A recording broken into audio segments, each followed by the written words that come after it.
I'll take you for a ride on the devil's ship. I'll take you for a ride where you sink or swim. Now come with me and let this story begin.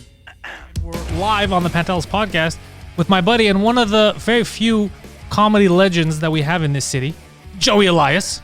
Legend's a big word. Well, there's who? There's you. There's Mike. There's. I consider. Are you considering everybody living? Living legends. Okay. I would say. Yeah, not 'Cause dead otherwise, ones. like Sean Keane. There you right? go. Oh, he Sean, made it late.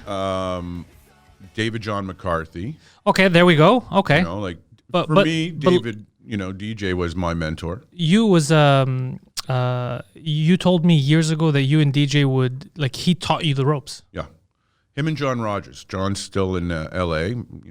Writing and stuff like that. Unfortunately, DJ passed. It's actually going to be 3 years just after Christmas. David Pride, I consider also one of the Pride's legends. listen, in terms of legends in this city, living legends, I think you got Heidi Foss, Yes. David Acker, David Pride. I know I'm missing Derek Sagan. There's people that I'll forget, but in general, I know when I bring them on, I know who's who, at least in my eyes. But you, Mike, there's people that it's obvious. Well, we've I also mean, in been English comedy, it's very rare to find someone that doesn't know who you are or doesn't talk about you, doesn't use you as an example. Yeah, drops my name to get free stuff. Yeah. So you're well known. I love that. Hey, Pantelis. Hey, what's up? And Everybody calls you fucking Poseidon, goddammit. Everybody calls you Pantelis. It's Yeah. okay. It could be worse. Could be worse. Are you all right? You came in disheveled.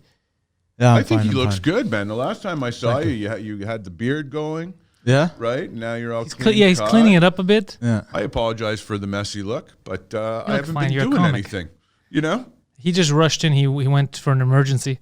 Yeah. So he made it right on time. Yeah. Good job, son. You're a I like hero. it, man. Is he okay? We'll talk after. Which is a no. That's a no. All right. That's good to see you. Good to So, see you too. Joey, it's the first time I see you in forever.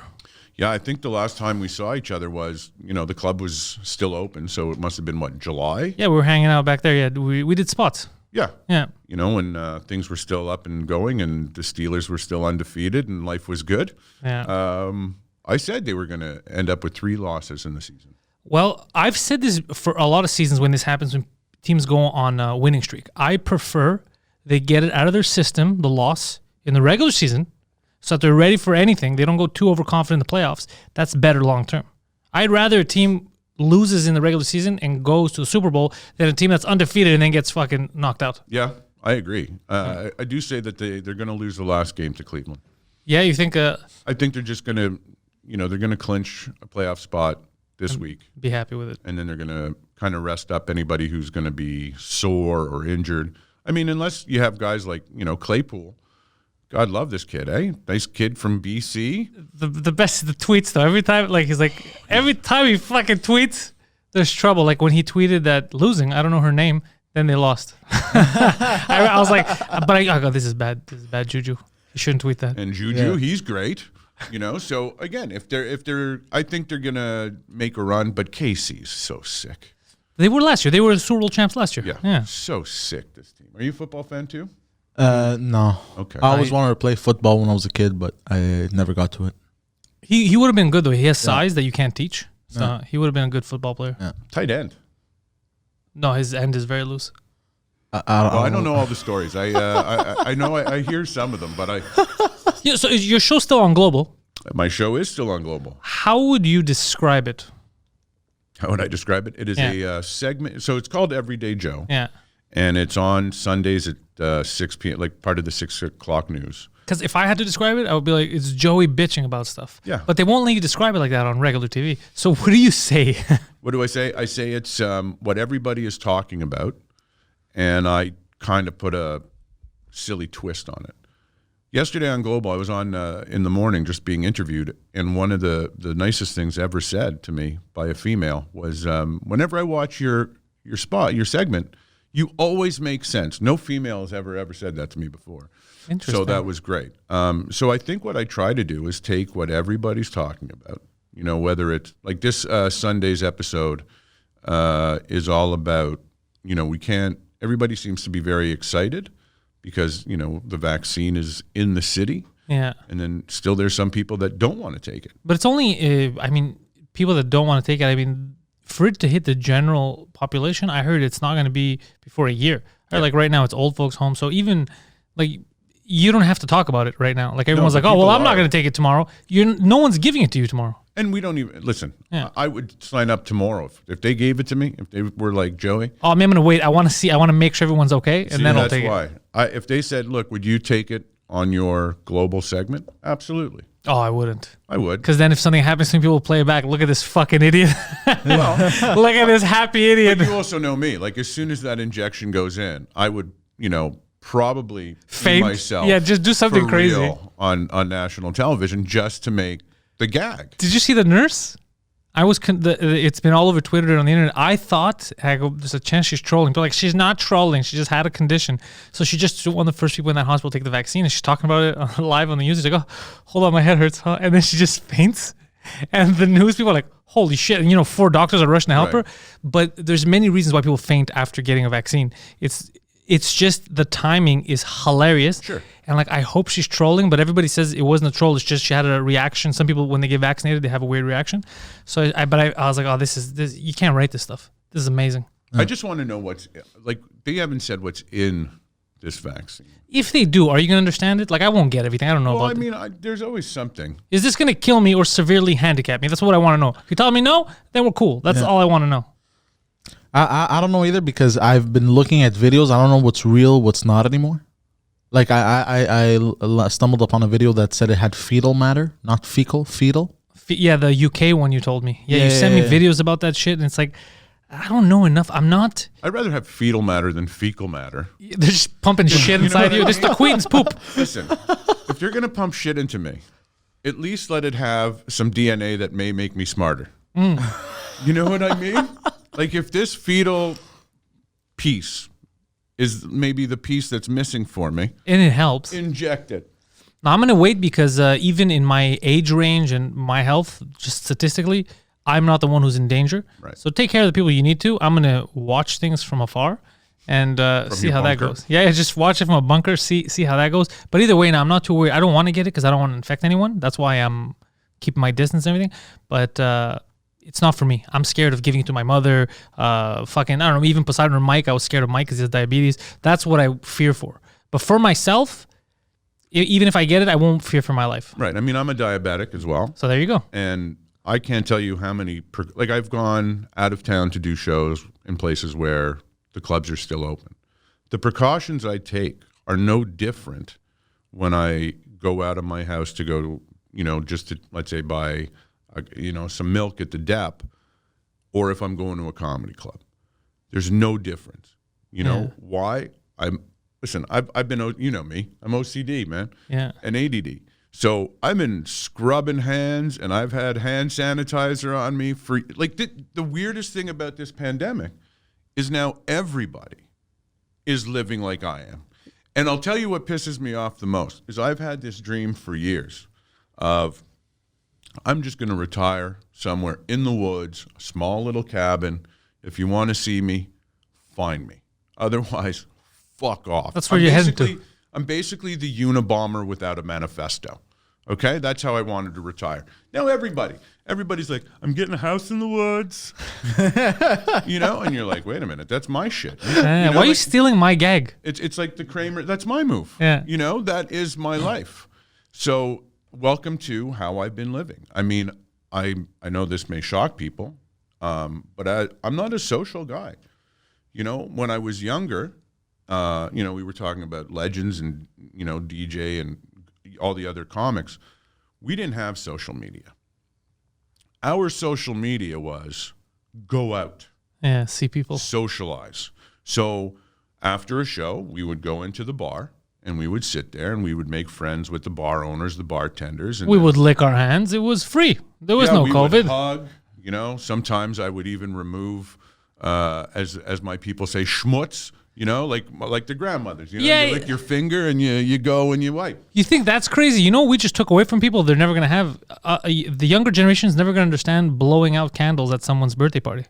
No one's going to spit on a cake anymore. Who's going to blow on a whole cake? Yeah, true. We used to literally fucking eat spit. spit and then eat that cake. That's never going to happen again. Yeah. I never even thought of that. Do you know how much stuff they have to change? Yeah. Honestly, do you know how disgusting I feel now that for the last 48 years of my life, I've eaten so many birthday cakes? I feel like just for that, we should all get a vaccine now. Do you remember? Did you ever have friends that did the money cake? Where there's a piece of like a coin Like inside. they would put coins. Yeah, of course we do that. Yeah, the Greeks have that. Yeah, Yeah. every New Year.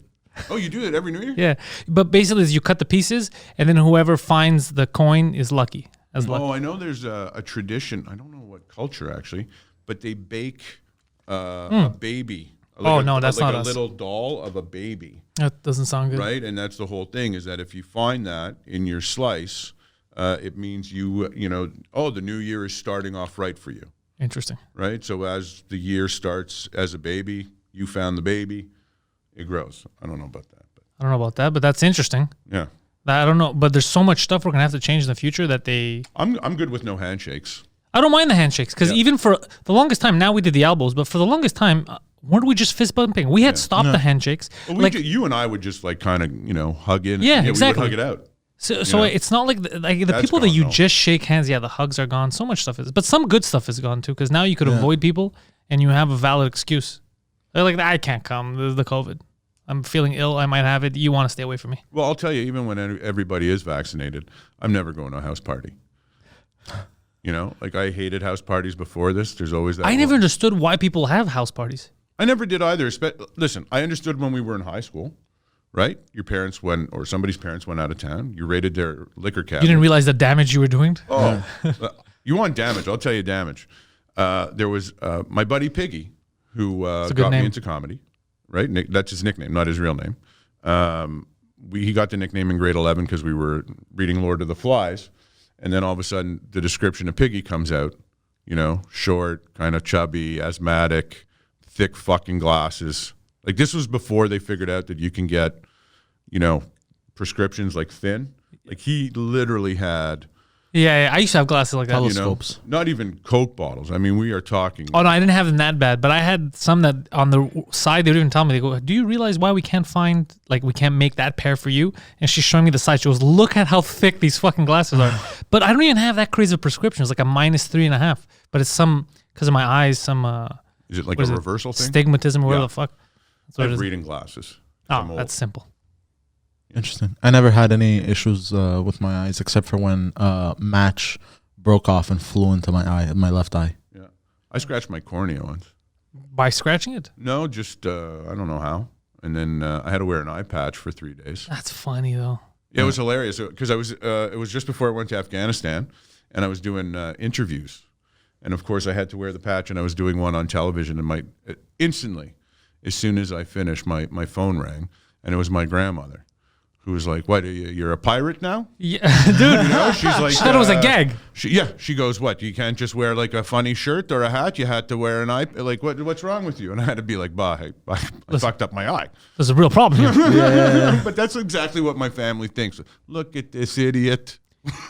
Yo, because you just said pirate and we were talking about stuff that's not going to exist. Years ago, my buddy Alex, he thought he had bed bugs in the house, so he threw out a mattress one day because he threw out his mattress in the middle of the winter. It was cold. He was freaking out. They fumigated the house. Turned out that he had a skin condition, so he went to the dermatologist. And the first thing they go is like, "Yeah, looks like you have scurvy." And then he came. He's like, "They told me I have scurvy. I got to take this medication." And we're like, "Scurvy? That's a pirate disease. Like, how did they even? Were they asking you like, have you been on ships lately? Were you looking for treasure? Like, how did they narrow that down?" Do you have a friend named Smee? Yeah, like it doesn't make any sense. He's like, "Were you looting the Caribbean? Like, how did they even?" He's like, and then it turned out that diagnosis was wrong. He had just had a case of eczema, so he was putting the wrong cream on for months. Shit. First of all, wasn't scurvy eradicated when people realized that all you needed to do was suck on a lemon? It is absurd. Scurvy. And we're all sitting together and we're like, that's a pirate disease. There's no way that's real. That's what he said, scurvy. And we're trying to explain to him, that's like a gangrene pirate type of thing. Like you can't have scurvy. And they were giving him the wrong stuff. Then they went to another guy and he had to put this cream on his entire body and just sit there for a bit. God And damn. yeah, that That's was a horrible doctor yeah. in the 20th or 21st century. Scurvy. I still remember. Like, is he fucking with? What did he ask you? Have you been on any ships lately? I still remember that. Just the laughter. But not even a ship. Like, are you exploring? Yeah, like why would he even come up with scurvy? But so these are things like that come back to haunt us. You know what I mean? Like scurvy we thought was over, but this COVID thing, I think we'll look back and be like, remember the panic? Yeah. Oh, Yeah. this is, somebody wrote an article about what it's like living through history. And I honestly thought about this. Personally, I mean, historically, I've lived through, I witnessed the Challenger blowing up live on television. For some odd reason, I didn't have school that day, and I was at my grandmother's. Perhaps you did have school and you decided to skip and hang out with old grandmama. Maybe. Bubby's still around, man. She's the coolest. Yeah. Tough. But we watched that happen live. So there was that. I remember the assassination attempt on Ronald Reagan. Oh, shit. I remember Lockerbie when the plane got shot down. 9/11, obviously. Oh, I remember 9/11. I, in fact, orchestrated it. There's the theory. Somebody's going to cut that clip out like, we found him. Now, you should wear an eye patch when you say that, and then they're like, look, bin Laden's not dead. Yeah, there he is. He's just missing his left eye. Yeah. All the pieces fit together. That's right. They never found, they never really showed us where they dumped the body. They just said it was out to sea. The ocean, yeah. We never saw a picture of him dead because they said it was too graphic. So. Isn't it? That's so weird that we draw weird lines. Like with Bin Laden, they drew a line, but with Saddam Hussein, CNN showed him getting hung. Yeah. Yeah. It's very... And the team that supposedly... SEAL Team 6. SEAL Team 6 was... their helicopter was... blew up. Yes. Somewhere else. They were somewhere else right on another mission and they all died. Yeah, I think it was a rocket launch. The helicopter... A missile hit the helicopter or something. Yeah, I mean... That's a crazy life though, man. If you're going overseas and you're fighting terrorists and shit... I've watched it. It's going to go awry. Yeah, really? Oh, you went for troops shows, right? Yeah. Shows for the troops? You went to Afghanistan? Twice.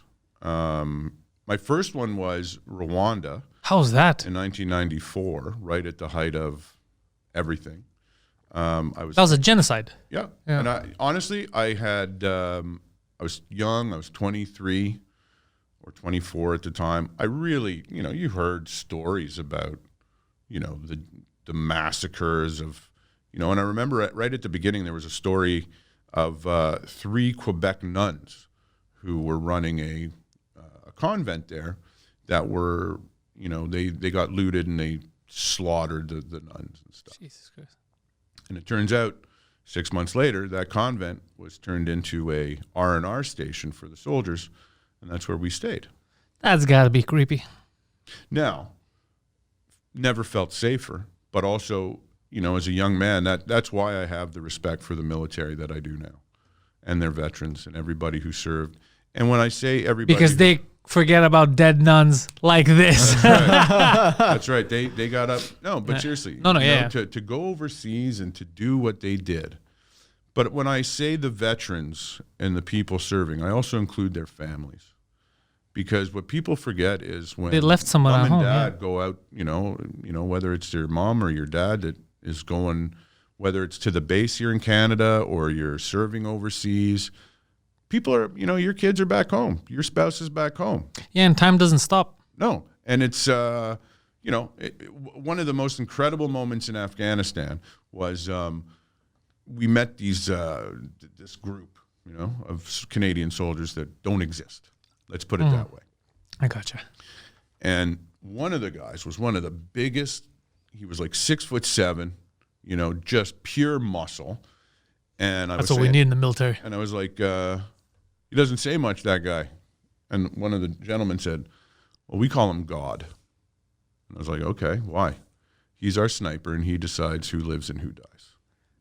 God, yeah. Yeah. So I was like, well, I guess I'm not going to pull a practical joke on that guy. Huh? Yeah. I'm going to leave God alone. Yeah. Well, God, later on that evening, opens up the laptop, and he's got his 2 kids back home, and he's singing them lullabies.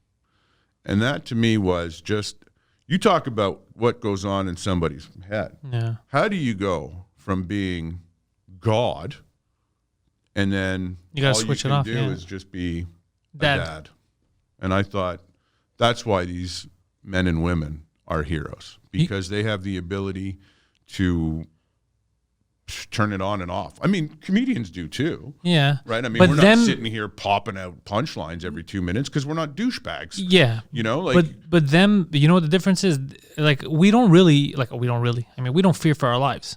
no. Them, the thing is, what sucks, I've thought about this before, is not only are you going somewhere normally, you're stationed wherever they tell you're stationed. So you can go in a territory where you want to do good, but everyone, the locals hate you. Off the bat, they don't know you, but they already hate you. And then on top of that, sometimes you might not even agree with what you're doing where you're going, but you're like, well, I can't, That you sounds can't have like dissidence. every corporate gig I've done in Cornwall. But yeah, where it's dangerous.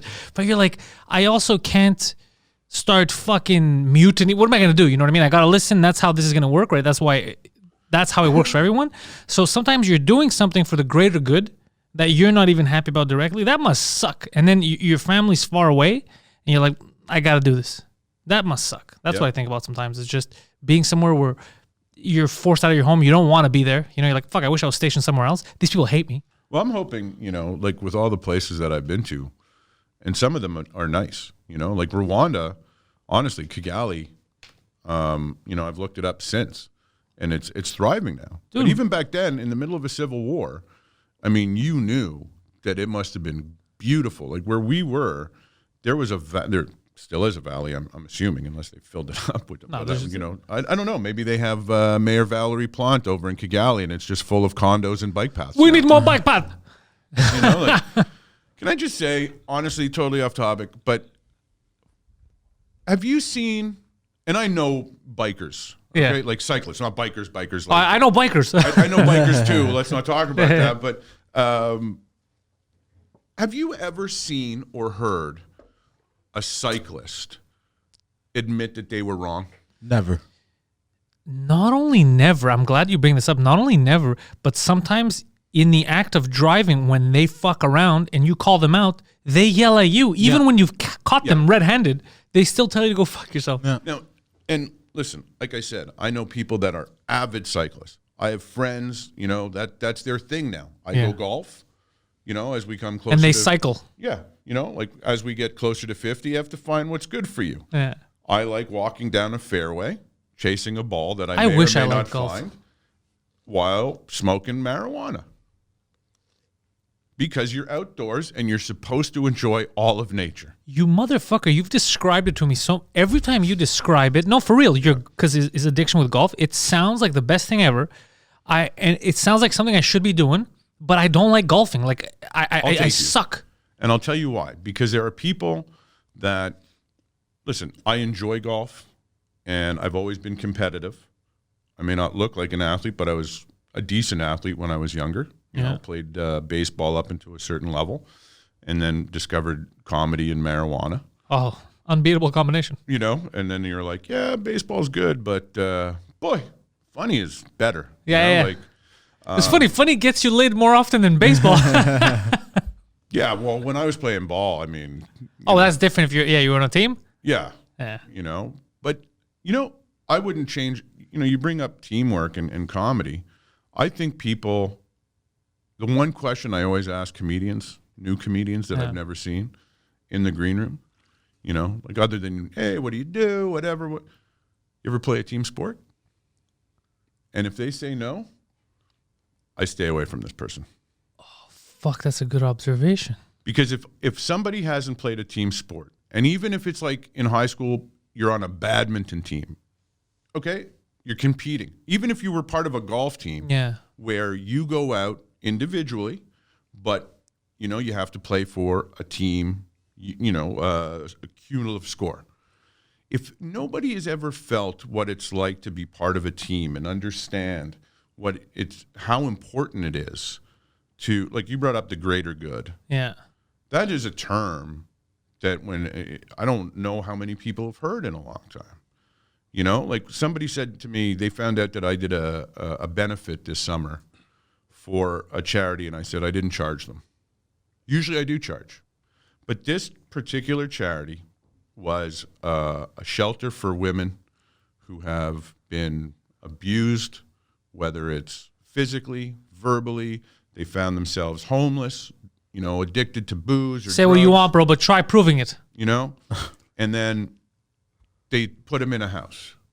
And Is this the same one that we had done? We did this one. Oh, they're good people. Exactly. Yeah. It's called On Our Own. Yeah, they're good people. Fantastic. So this year, because of we couldn't do it at Club Soda, and it was a shit show, we did it at the drive-in. And I said, look, I don't know how this is going to work. I don't want to get paid. And I actually convinced the other comics, we're going to give you like $150 in gift certificates at restaurants and for whatever. Let them keep all the and earnings. they were like, I'm good with this. So everybody who like Korber, Rodney Ramsey, Amanda McQueen, and Harrison Weinreb, they all agreed. Yeah, all people that I would not think twice that they would think anything else of that. Yeah. And they're hilarious. Yeah. But somebody found out, a comic who was not on the show, and obviously wanted to be on the show, and emailed and then found out. And I said, well, and I was honest. I said, I don't think that you were good enough for the show. I think you're pretty new and whatever. Yeah. And then they were like, well, I could have used the money. And I go, well, there was no money. we work for free. Yeah. And then I'm not on Facebook, but apparently there's a comedian page. The Montreal, I left that a long time ago because it was just toxic. Right. So I don't know about I'm not on Facebook because I left when I was on radio because I was getting enough hate mail, at the radio station, mostly because people just, especially this one guy, I love this guy. He didn't like women. He didn't like Jews.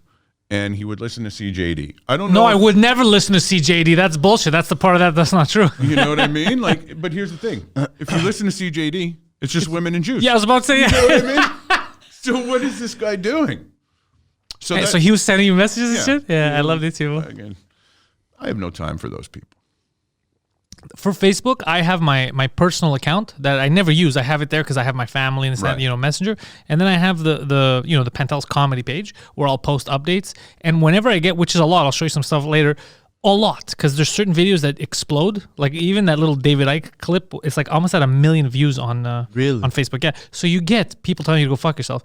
But back in the day, I'd get upset or whatever. Now, when there's something hilarious, I'll sit with him or Mike or whatever. We'll look. I'll be like, look at this fucking thing. This is fucking amazing. Like I stopped giving a shit because when I used to engage, it doesn't end. Because now you're engaging with someone who's like, oh shit, I got his attention. Yeah, and then also once you engage, it frustrates you. Yeah, it brings you down. So now we laugh, but Yeah. most of it I don't even see. That's the crazy thing. Sometimes I'll see something months later, and I'm like, I didn't even notice. Someone's like, did you see this comment? Like, I didn't even, because I'll notice in the beginning when I upload something, the first few comments or whatever, and then after that, whatever fucking happens. Yeah.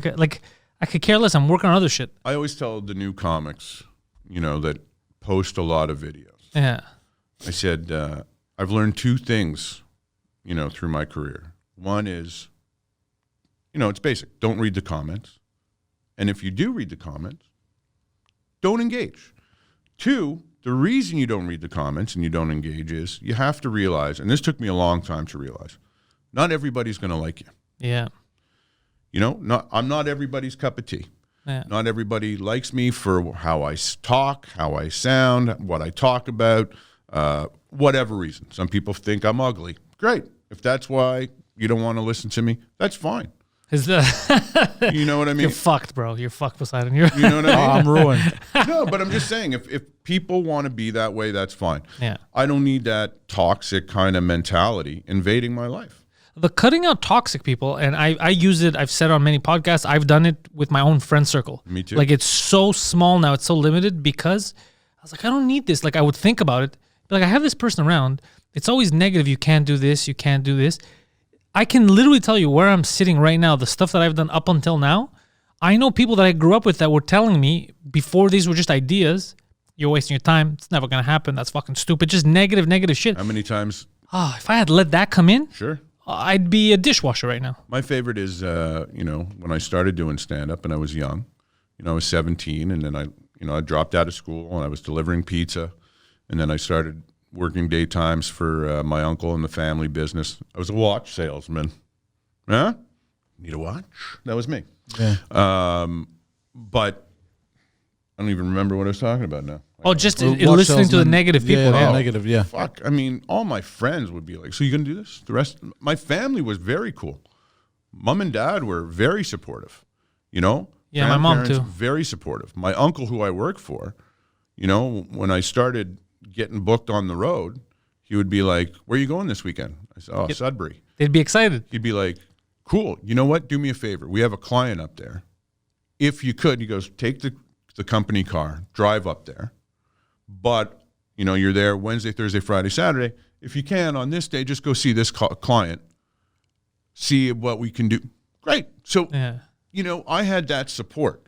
But I had friends, you know, that'd be like, so when's this hobby? When are you going to give up this hobby? Yeah. And these are the first fucking cocksuckers that call you up when you have a TV taping and be like, hey, man, how about some free tickets? And you're like, hey, remember when you told me that I should call your fucking cousin because he's got a job doing gyprock? Fuck you. Pay for the tickets. Whereas, like you said, there are still people like my friend Piggy from day one supported me no matter what. Yeah, I have a lot of friends that were you know what I mean? Like he never crapped on it. You know, he would always call me. Like he was one of the two people that were at the first time I ever performed. Well, I lost the bet to him, so I had to show him that I did stand up. I think you were there the first time I performed at the Comedy Nest. At the Comedy Nest? At the Comedy Nest with Legacy. He brought you. I didn't know you though.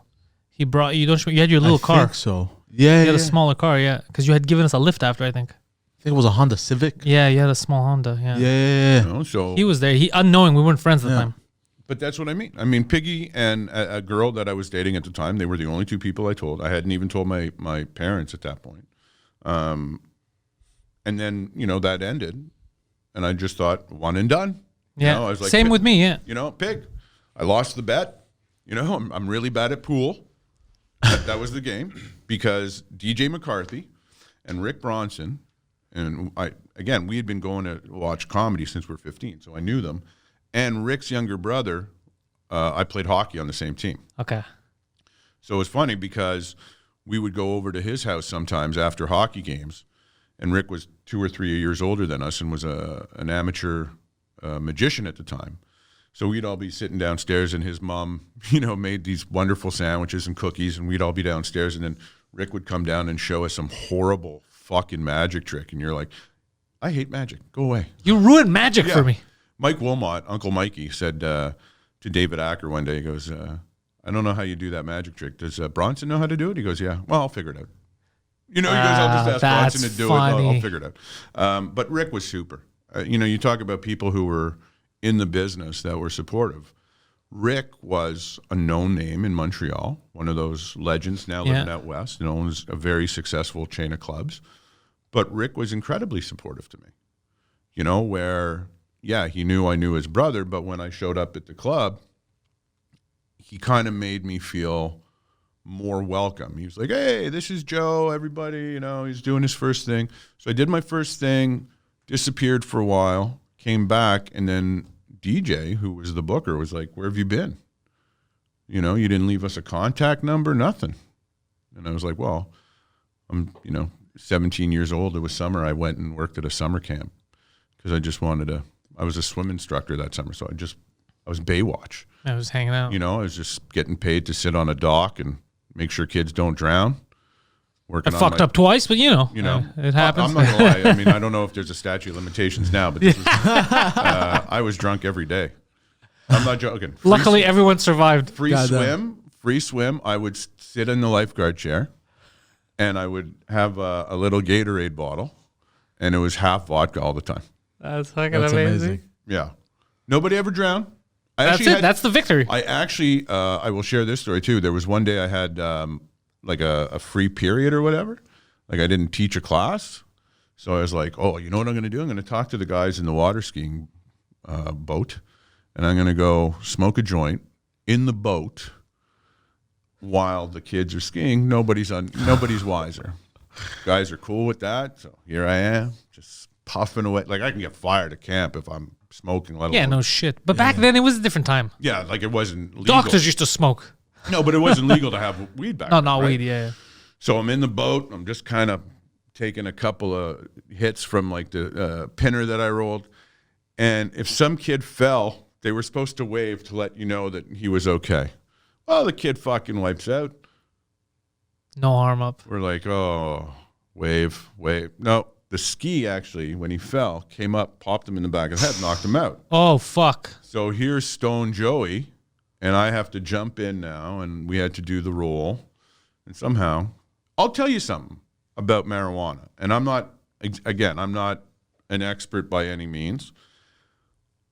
But for somebody who has anxiety and ADD, if you do your research, like I'm not talking about just going into a weed store and being like, hey, I have some anxiety, what's good? And then you have the idiot behind the counter who's like, I don't fucking know. The This guy's like, CBD, Yeah. you know, and he'll just going to upsell you on the most expensive thing.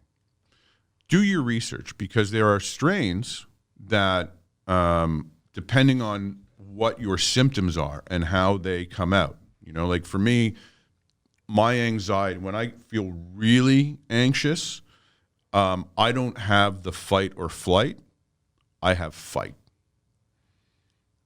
So if I'm in a situation that, especially let's say it's a crowded situation or whatever, and I got to get out of there, it's not, pardon me, can you let me through? It's, you know, Mean Joe I'm Green, coming. Mean Joe Green, and I'm going for the QB. Get the fuck out of my way. Yeah. Exactly. And sometimes, unfortunately, and it hasn't happened recently, but I have thrown a punch or two.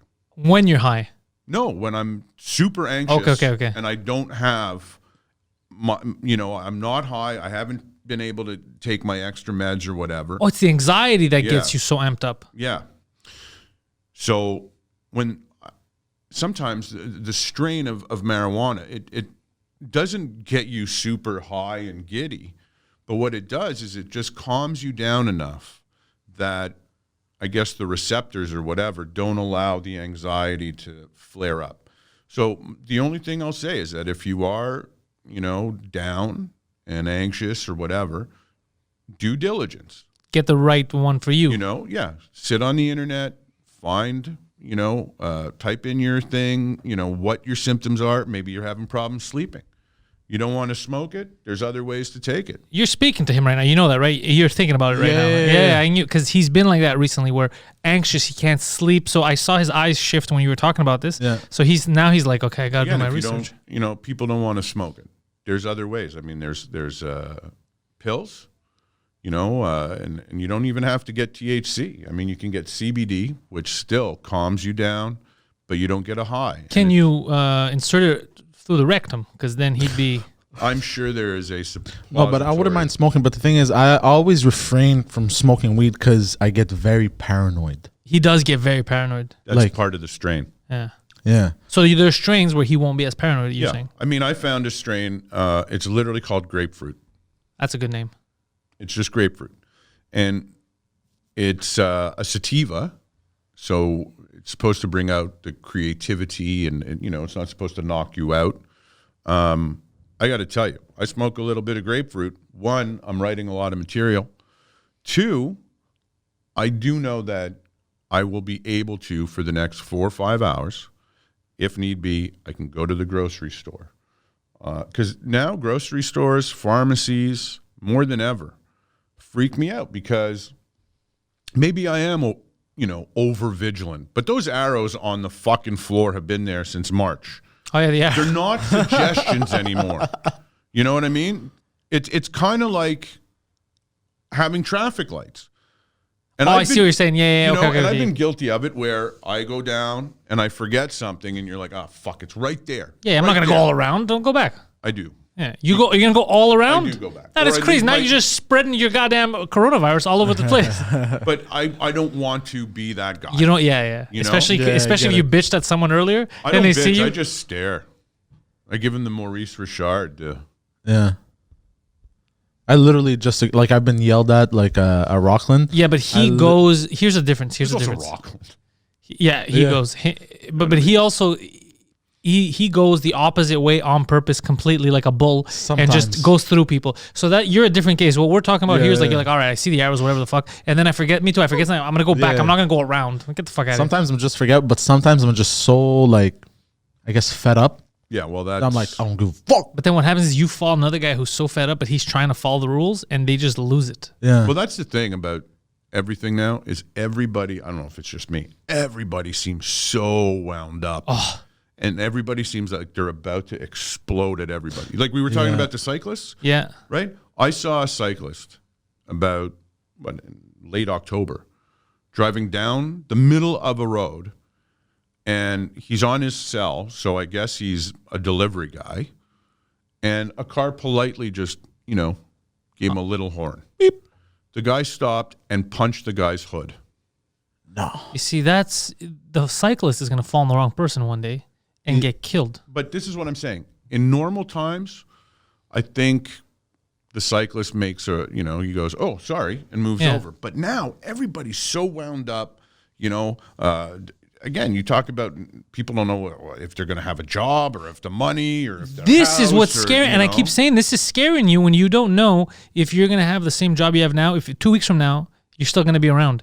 It's super scary because then every fear that you have turns true. And you're like, oh, fuck, am I going to put food on the table? Am I going to have rent next month? Am I this? Am I that? Am I that? All that gets compounded. And then the smallest thing, someone's like, oh, sir, sorry, we don't have any bags left. What the fuck do you mean you don't have any bags left? And then they explode. But really, it was a combination of months of uncertainty. 10 cents for a bag, you lose your shit. I mean, I don't know if it was, my grandmother who survived the war, when she was at her house, before we sold it, she had a room in the basement that we called the war room. And it was a room that had a bathroom and a shower in it. It had a sink and a working stove and oven. But she had a plethora of canned foods. Just in case. And a deep freezer. Just in case. And when everybody started hoarding, I didn't go out for toilet paper or all that. For some odd reason, that little war room came to mind. And I got mac and cheese, I got cans of tuna. Just in case. Everything that my grandmother had in that room, I bought. So if anybody needs canned corn, I have so much. But I don't think we have to worry about that because with what's happening now, with this type of virus, factories, they could still run, right? Our food supply chain isn't broken. I just didn't want to go out at all. In the beginning, I was scared. In the beginning, I was super scared. At the beginning, literally, I was, even the Global. We didn't film, anywhere. We went to the station, and again, all precautions had to be taken, tests and shit, and made sure. Go into the station. I would use the green screen sometimes. Other times, God bless my cameraman, he would make a hallway look cool by lighting it up a certain way or whatever.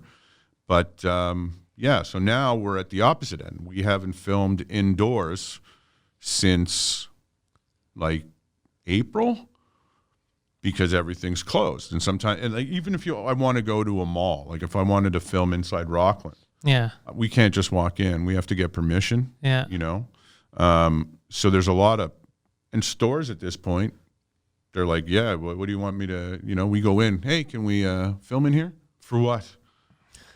To show people that I haven't sold. One guy was so seriously, you want to do a story? Show them how I didn't sell a fucking shirt all week. Yeah, it's fucked up. Yeah. Wait, speaking of that, it's just you and your producer that go out, right? Mm-hmm. The show. Have you ever thought of taking the show and just going independently online? I filmed one segment. Well, here's the interesting thing. So it's just the way it came about was somebody asked me, from Global if I was interested in doing something. I said yes. The woman in charge over there, she took a chance. She had to convince Global National to take a chance on you? To take a chance on this segment. Because at the time they were like, we're not spending any more money, this, that. So she really went out on a limb for me. And that is fantastic. So Nationals picked it up a couple of times.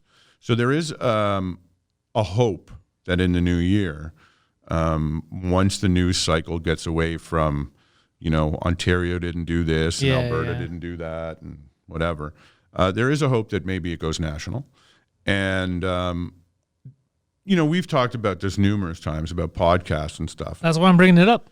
So the good news is that I've actually moved my ass a little bit with the help of another gentleman who is now kind of looking after me and pushing me, a young gentleman with a lot of energy, David Trentadue. Okay. And it's nice. I mean, I realize now that I needed a little bit of a kick in the ass. Sometimes we all do. And Dave's, I'm not making fun of his height, but he's the perfect height to headbutt me in my bum. He's a little man. Yeah. So I don't want to piss him off, but he does motivate me.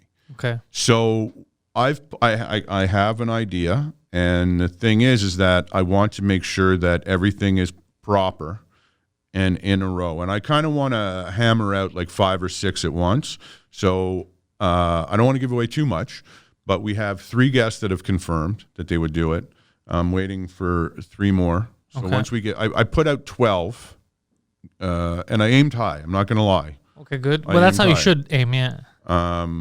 You know, I'm not going to bullshit. I PR'd, I emailed President Obama's PR people because I read his book. It's not a bad move. You know, I read his book. He's doing the PR tour.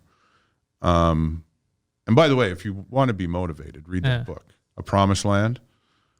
And because you read it and you hear his voice, you know, and it's like I don't need anybody else up in this fucking head. There's too many people in here already. I'll tell you though, I need like if Obama did that, and I'm sure it's out there as an audiobook. For sure, yeah. You know, I don't know if he's reading it though. 700 pages. I don't know if he's reading You know? it. Oh fuck, I would pay to him because I hear his voice and I'm just, you know what I mean? Like I feel like he's just a great motivational speaker. Whether you liked him as a president or not, politics not. So you read it. You didn't have the audiobook. Yeah, I read it. I've been so big on audiobooks because it saves me time. I'm doing other stuff. But like I said, when I was on the road last week, nothing's really open. Yeah, what are you going to do? I mean, yes, Kingston, you were allowed to go into restaurants. Is it still open right now? Kingston's still open? Kingston and Ottawa are still open because they're not as bad as Toronto and stuff. And I was talking to friends in Sudbury and North Bay, and everything's open there too because they don't have big, like a high number of cases. How many people are allowed in like the comedy club? Do they have restrictions? Yeah, it's 50 max again. So it wouldn't be worth it for me to put on a show and go down there? No. Okay. But the good thing is, though, again, and with all this bullshit of restaurants and bars were behind the spike in numbers. There's no proof of that. Bullshit. They've been closed since, September, and now everywhere, okay, they're fucking ballooning. The numbers are ballooning. Well, yeah, schools. These kids are licking handrails. What are you talking about? Of course. I'm telling you, the premier read Jonathan Swift's A Modest Proposal right before this pandemic. I don't know if you know that story. No, explain. So, during the potato famine, Jonathan Swift wrote a satirical piece called A Modest Proposal, and it was, we should cook the kids. And, you know, like they're a burden on us and this. So, and he actually made recipes. Like he gave recipes. So, all right, look, I'm liking what I'm hearing so far. Keep going. You know, so basically I think that the premier was like, you know what? I'm going this route. I'm going the route of a modest proposal. Fuck the kids. You know? Well, because I was shocked when it first happened, when they were saying, look, we're going to shut down the bars, but we're going to open the schools. I was like, none of this adds up because the bars were taking every precaution. They were adults. And I remember being at the Bordel. I remember doing shows. I remember the plexiglass people being, whoa. Sit the fuck down. You're going to get up when I fucking tell you to get up. Right. Like, everyone was following the rules to continue, and, you know, there was no spread in the club. And then when they were like, yeah, we're just going to open the schools to kids, and I go, high school and elementary, that's the worst kids to do it. Malls? Like, so literally I walked by a Canadian Tire the other day, and even with all the restrictions, they're saying 350 people max in the store. That's a lot of people, bro. That's a party, man. That's a small concert. Well, I was saying, when they said now Christmas is canceled, you can't be with your family, you can't bring your grandmother over. However, I was telling people there's a strategy. Just have your party at the mall. You and 700 strangers, that's legal. That's fine. Well, now you're allowed, if you live alone, to go over to another house. Huh? Isn't that nice? Yeah. This is fucking absurd. I mean, I get it that they have to do this because there's been idiots that throw parties, you know, or weddings or whatever. I mean, look, funerals. I went to a funeral a few months ago, yeah. Yeah. I mean, you know, you had to have 25 people on a list before you got into the cemetery. It was crazy, yeah. You know, it was on Zoom. Oh, that's the funeral. It was closed casket, everything. There was people distant. It was, all kinds of rules. Which I guess makes sense when they're like, if you want to stay open, these are the limitations. So people are like, look, man, I'm going to do whatever the fuck I have to stay open. But funeral homes made a shit ton of money, not just because people dying, but I found out because of when went my uncle, but apparently they get paid more for funerals of COVID cases. Well, I didn't know this, but I found out the hard way. I guess because they have to take more precautions or whatever. But They have to dispose of the body, not dispose, pardon me.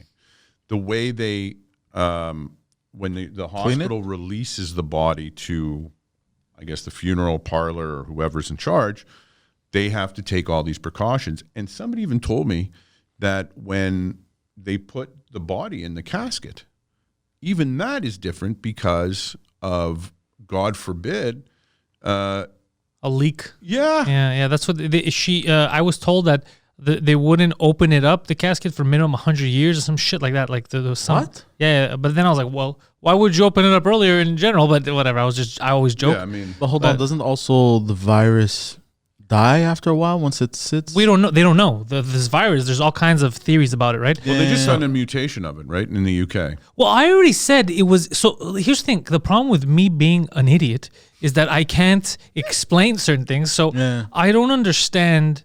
Like, I'll tell you how to fucking start a podcast, but I don't know anything about vaccinations. So my question was always like, okay, we're going to get vaccinated. Like, how can it end when everything always mutates, right? So by the time everyone gets vaccinated, the second round of this, how it affected the already vaccinated people, wherever's going to come out, mutate, go. Isn't this a losing game?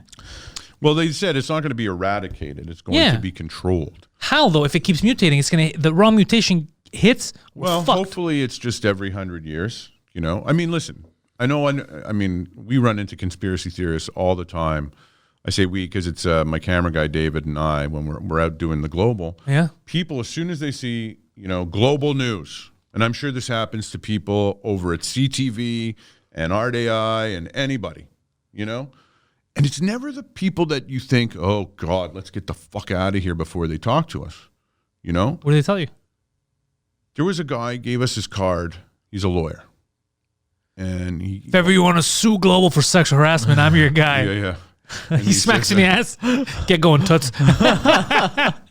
And he literally went over to David and he says, because he said, I don't think you guys are covering the story. As soon as I hear that, story? I go in the back now and I light up. I'm having a cigarette. I can't be bothered. My camera guy, on the other hand, he loves poking the bear, So this fucking numbnut starts going, you guys aren't covering the story. It's all about Bill Gates and blah, blah, blah, because 10 years ago he predicted that there was going to be another, he created it. And then he goes off on another thing. And then David, my camera guy, goes, well, don't forget the Masons. Yeah, the fucking Masons. I like this guy. You know what I mean? And He's like, look, you've been talking for an hour and you have yet to mention the Jews. He's like, oh, I got a next one for you. Yeah. And he's like, well, we're not allowed to. My host is a Jew. Yeah, we're not allowed to mention that. He writes it, so yeah. But when I remember a guy on one of our live streams was yelling at me because I'm the media and I should be covering certain stuff better. And I go, I'm a comedian. Like, how, if I'm the one who's going to uncover the truth, we're all fucked. It was probably my father. Your father once also sent me that email, because he has been hounding me nonstop. You gotta expose them. Yeah, his father sent me an email. About the 5G and all that? About the 5G and all kinds of stuff. And I knew this was so funny, dude. You're going to die. So this happened in the summer. I get the email. I'm looking at it. I call him right away. I go, I think your father emailed me. He's like, tell me the email. Remember he called me. Yeah. So he goes, when I was ambitious. wondering, he was ambitious because when I tell him, he's like, yeah, my dad called me and said that I sent him an email. And he goes, how could he know if it was me or not? And I told him, dude, I could tell it was your father, not just the broken English, but his name, he just switched his last name, but his first name was the same. So my assumption of it's like you, like I know it's Joey Elias, he tried to fuck with me, but your first name is Joey in the email, signed Joey. It's like, yeah, of course, I thought it was Joey in the first place. So he still had Gus, and he made up a fake name. And I'm like, this is absurd to me. And it was all, we got to start a new podcast, you guys got to cover the 5G towers, you got to cover this, cover that. And I was like, what's the craziest conspiracy thing you've heard so far about COVID? Well, the craziest one I would say, because I've done my research, and from what I've uncovered from the research, it's 100% something that came out of Wuhan, but it wasn't on purpose. People said the biggest conspiracy was it was done on purpose. It was not done on purpose, but everything points to that one lab that had the strain since November they were running tests on. accidentally, this one fucking idiot who apparently twice before, once he let a bat bite him by mistake, and they had to quarantine him. How do you let a bat bite yourself by accident? And bites are usually very peaceful. and pee on him. Bats, I mean. And a thing peed on him too. So apparently, I'm blaming this one guy because he sounds like Butterfingers. Like everything this fucking idiot. Like really, why do you still have him around? But anyway, so it got loose. But the craziest theory I had heard was that it was 5G towers causing it. But here's what fucked with me that I was so pissed off at the time. The places that were having the biggest outbreaks didn't have 5G towers installed at all. So I was like, what are you talking about? Like already there, the argument is gone. And then they'd be like, so you're telling me you don't think 5G is dangerous? I don't know enough about 5G, but you can't start by telling me that it caused the coronavirus. And then if I tell you it didn't cause the coronavirus, that means that I'm saying, yeah, 5G towers are safer. I don't fucking know. Yeah. I know that Wi-Fi. I just found out recently that Wi-Fi is not good for us. I know that 5G is awesome. For us, health-wise? Oh my God! Like when I'm streaming, football on Sundays, it's phenomenal. We're not even using real 5G. Did you know that? Wait till we get 5G. It's supposed to be evolutionary. Yeah, it's the Internet of Things. Sorry. Yeah, because it's instant. So everything, forget loading. It doesn't exist anymore with real 5G. No, it's going to change the world because you're going to be able to have smart. I want to wear a shirt that says buffering. But dude, with real 5G everywhere. No, but that for me, like people, so if someone's talking to me, I can just be like, hold on. I got this. So that the craziest thing is the 5G towers, because it didn't make sense. They were getting it in places that don't have 5G towers. So I was like, already there, your argument is over. But they would continue. And they'd be like, are you working for the deep? Somebody wrote a comment that I work for the deep state. And they had misspelled That's deep. insane. Do you remember that? It was DEAP. And I was like, yeah, deep state. Yeah, that's why I work for. Well, God at damn. least That's you know. it. What's the craziest? The craziest thing is that Bill Gates, along with the Clinton Foundation, Okay. hired people to create this virus.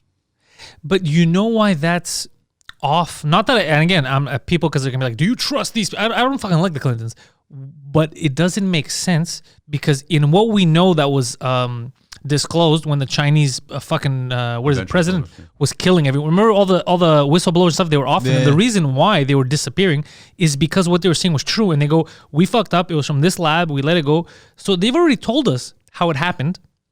So why would you then have to attach a conspiracy when we know where it started? Well, everybody needs a conspiracy. 9/11, you still have the conspiracy theorists, Oh, dude. right? Listen, 9/11, about the conspiracy theorists, there's no way you've heard the worst. Because I personally believe that 9/11, 100% sure Dick Cheney could have avoided this whole fucking thing. And did it on purpose to get in the Middle East. However, if you think that's a crazy conspiracy theory, you know what conspiracies are?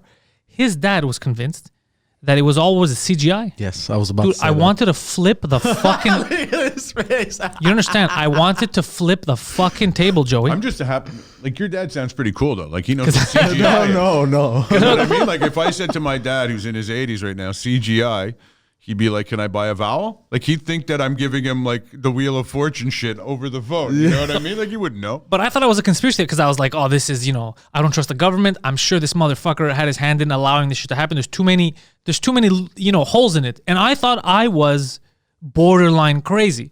And then I hear, well, that didn't even happen. That was CGI. And I'm like, what in the fuck is happening? I was the crazy one in this conversation. How did I turn into the smart guy? Well, that's the beauty about conspiracy theories is that, you can become the smart person instantly. Yeah. Just somebody's like, I got this. Hold my beer. But I mean, there's conspiracy theories about everything, right? Yeah. Well, the one that I've heard for the pandemic was that this was actually a bioweapon. It could have. That is believable. Hold It on, could have hold been, on. but here's the thing. I just got started. Yeah. Oh, God. I just got started. I'll tell you why Okay. it could have been, because we know that they were testing it in the lab. Why? Who the fuck knows? Bioweapon, or what they said was it was to learn from different viruses, strains, so we could better have vaccines and shit like that. So they were doing it supposedly for a positive thing. Now, I don't know. Maybe they were trying to make a bioweapon. I don't fucking know. Can I just say, that sounds way better than somebody ate fucking some sort of crazy bat fucking thing or that. Oh, yeah, I remember the bat soup in the beginning. Yeah. Right. I mean, Yeah. that's so much better than, Well, the bat soup, we're idiots, because in the beginning I was like, holy fuck, you get it from bat soup. We're idiots for buying into it, because that bat soup thing that they talked about happened few months after the first real cases came out. So the whole thing- timeline didn't even but make sense. Apparently, everything does come from bats, right? It's a bat scat, which is actually Bats and pigs. They share it. Right. What goes to the pigs. Exactly. Yeah, I and saw so that. now they're doing a whole study just on bat shit Oh goddamn. to figure out why everything essentially comes from them. Like, Starting is it from because Batman Forever and then Right. the rest, all that shit. is that the worst one ever? That one and the one, I think Which the one was after. Batman Forever. Who was the Batman in that? Batman Forever was- Clooney. No, it was Val Kilmer. Okay. Yeah, Clooney was the one right after, I think, where it was Batman and Robin with Mr. Freeze. yeah, Arnold that was pretty Schwarzenegger. That was bad. Michael Keaton still. I love Michael Keaton. I love Michael Keaton because he's a Steeler fan. He is. I didn't know this. He's a Pittsburgh native. I didn't know that he was a Steeler fan. You know who else is a Steeler fan? I found out Anthony Jeselnik. Yeah. Yeah, Smart people. fucking I high fived. I was like, that's good. But also, he did stand up. He did. I watched videos about him. Oh, did you watch the Comedy Store? There you doc? go. Yeah. Did it make you emotional? That doc? It made me emotional. You know why? Two scenes made me emotional. One was when was it Frank Castillo, one of the door guys there. He was getting. They told him you're gonna be a paid regular. That just that moment of. I worked with Frank. So just that I was like, fuck. I don't even know the guy. In that moment, made me feel like, oh, bro, just that victory. You know what I mean? And I'll tell you, I worked with him. He was. I don't remember where I was, but he was just coming through town. Super nice kid, eh? Just super. And by the way, everybody's a kid to me because I've been doing this. He's a kid though. He's a young guy, right? But there could be guys older than me starting off and they're kids because, I've been doing this almost 30 years, Like I said, one of the OGs. and that doc was great. I Yeah. like the fact that they didn't hold back on when they struggled, Yeah. when it was the downtime. I really enjoyed the last two episodes, about how Rogan really picked it up and saved it. I love the fact that they showed the whole battle between him and Mencia. Well, that's what led to him getting banned. It was. But I yeah. think that's an important fact, because there have been, even in this city, there have been people, and when I say the term comic, the one thing about this pandemic, and this is where I may get a little serious, and here's where you're going to get all the fucking, the comedy I'm waiting. people. When this started, and they called it the Great Equalizer, I really did think that this was going to kind of funnel those people that were on the fringe, people that have been doing it almost as long as I have. And when you got that first $2,000 CERB check in the 25 to 30 years that these people have done it, that's more money that Then they've they've ever made made. a comedy, yeah. So it empowered the people that should have gotten the fuck out of this business 15 years ago to say, yeah, I'm a comic now. Look, I'm making the same money as Joey and David and this and that. And the problem is, these are the people, and there's two of them especially in the city. I don't want to name there's names. more than two, but No, I don't want to name yeah, okay. names, but there's two particular. Got a list here. They are known joke thieves. Oh, We have spoken to them, and they still, they're like, were you there when I wrote it in my living room? I go, were you in the living room maybe listening to this clip? oh, that's and then funny. fucking transcribing it? We're going to talk about this after And you call them out, and because I got a guy in mind that I need to run by you. does fuck anything about, And again, I'm not a big. It goes back to being a team player. Yeah. You don't air your public grievances, right? Right, I'm yeah. not the guy to get on Twitter and be like, X is a fucking da-da-da. No, I hate it when they do that though. They fucking do that over nothing. Right. I'll be the guy that emails you and say, hey, can we, We have a chat. can I buy you a coffee and go for a walk or whatever? I've done that twice with these two different people. Both times, one guy told me to, I'll consider it. The other guy basically I'll consider it. Stop stealing jokes. or just this one particular bit that I brought out. And then the other guy basically told me to go fuck myself. Nice guy. And the reason I was doing it is because I really wanted to be with his wife and this and that. And I was like, are you an idiot? I just want integrity in my industry. Yeah. That's all. maybe I am old school where If the guy that you're saying right now is the guy that I'm thinking about, his wife is not exactly the person you'd be going after. Might be thinking of two different people, but Maybe. if that's the guy, not exactly a looker. If that's his fear, I don't think we're talking about the same person. maybe not. I'll tell you after. Yeah. So what can you do? You know, I mean, there are club owners that, yes, they know and they don't book these people. Yeah. But there are other, bookers and satellite rooms, and these guys end up on shows somehow, and then they eat a dick. They eat a giant fucking bowl of donkey dicks every time, and somehow people still book them. Well, book them. We have one real English club. Yeah. And soon with the second stage, if it all restarts and the Bordel starts doing also English shows, we'll have 2 or 1.5. You know what I mean? The rest are satellite rooms. And some of these satellite rooms, first I found out because a room had closed down and it was like a thing. And it wasn't the improv one. It was another one, but around there apparently.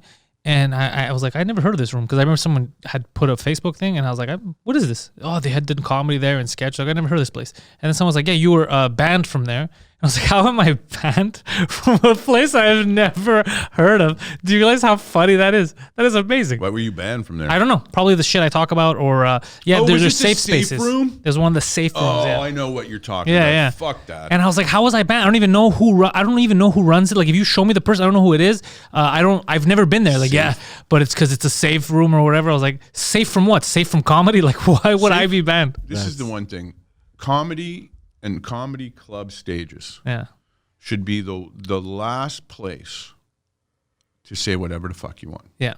When people pay money and they go see Star Wars or Star Trek or one of these sci-fi movies, nobody ever comes out and says, that is such shit. You can't fire lasers in space. Yeah. You know what I mean? You never see this outrage. No. But if I say one word that is a trigger, Yeah. not to everybody, but to one person, that individual gets onto their social media and then they get their fucking army of outrage brigade losers to all pile on. And next thing you know, I have to justify why I said the wrong pronoun. You think it's even goes deeper than that because we had spoken about this a little while back where I was having trouble understanding why we're held. I don't know if it's to a different standard or what it is as comics, because they'll take stuff on stage that I thought we have a contractual agreement. We understand that when a comedian is going on stage, he has one goal, and that is to make you laugh. He'll say whatever he thinks in his head, whether it's warped or not, that is funny to him or her, because they assume it'll be funny to you and we're all going to laugh together. Yeah, so what I never understood was if you go on stage and you make a joke about, let's say you make fun of pedophiles, you make fun of the Catholic Church, something like that, which I've done. Yeah. And people like And rightfully so. Yeah, and rightfully so. And I'm like, what do you mean I can't make fun of pedophiles? Like, are we defending pedophiles? No, it's just it brings up stuff you can't think. But they've never picketed a Kevin Bacon playing a pedophile. Like, actors who get in the role of shitty people, they don't get criticized. Like, how can you act like that? How can you be that? Never. How can you be a rapist? Funny you bring that up because it doesn't make sense. my acting career is not at the point where I can turn down roles. Me neither. But the one role I said that was offered to me once was a pedophile. Dude! And I Me said, and you! And I said I can't do it. One of the cop French shows here a few months ago, my agent said, I just want to know if you're comfortable. They wanted me to play a pedophile, like I have a juvenile pedophile ring. And I said, the first time French people are going to see me on a show here is playing a pedophile. I was like, I don't fucking think so. She's like, okay, I just wanted to let you, I turn it down. And then people were like, why? It's acting. I was like, well, it's because they don't know me. So the first image they're going to have of me is that. Yeah, so I this turned was it an down. American show. Okay, even better. And at the time, I mean, it was just, I was touring throughout the States and Canada and stuff. And I thought, much like you, I don't want somebody to come to a comedy club and be like, that's the fucking dude. That, Yeah, people are idiots, yeah. Listen, when I left the library and day after tomorrow, every time it fucking turns to -20, I still get text messages from losers. Don't go outside. Like, buddy, I'm still here. I love dogs. I would never have let that dog not come on in. You know what I mean? Yeah. Of course I would have let the dog in the homeless. It's a movie. tell you. Yeah, it was in the script. Yeah, I didn't make it up. Yeah. Do you think my character back then would have left the library when all they were doing was burning books and eating shit out of the vending machine? No. That fat security guard would have been like, yeah, I'm going to break into the... Yeah. I'll go find other candies. See ya. you know. But they hold us to this weird. I don't know what they want. I don't know what it like. You understand what you're getting in there. It's weird when someone goes to a comedy club and they have their arms crossed and they're ready to get mad. It's like, why did you come? Why did you waste your time? Yeah. Well, I feel like some of these people write blogs or for you know, an online certain blog thingy or whatever magazine, and sometimes they're just looking for something. Content. You know, and that's the thing is with everybody, you know, having the phones and shit like that. That's why I think phones in comedy clubs should be banned. I'm with that. I'm with the leaving them in the front, like what Chappelle was doing for a while, man. Where he had those cases. I contacted those people, by the way, to get prices on them. And in the beginning, for a few phones, they weren't super reasonable. But when you get a lot of those cases, it became a bit more reasonable. But it's more for clubs. Because I was thinking, if I do a show, then the money doesn't make sense. But if it's a club where every night they're open, they have those cases in the front, it makes sense. The money makes sense. Yeah, I mean, it's twofold. One, I don't need the, you know, one person picking out just something so small and so minutia, you know. Like I said, I don't know what your trigger word is. Yeah, could be anything, yeah. Right. I don't know if you just went through, you know, a traumatic thing and you decided to come to the comedy club to have a laugh and you've been having a great time up until then, but all of a sudden, you know, let's say, you know, I don't know, you had a fire in the house and you lost everything. Yeah. You know, and I'm talking about arson. I don't know that that's going to trigger you, you know? But that's the thing that's weird. That's why people have to understand that it's not personal. Because like you said, the arson, that could trigger. Let's say it triggers him, the arson, right?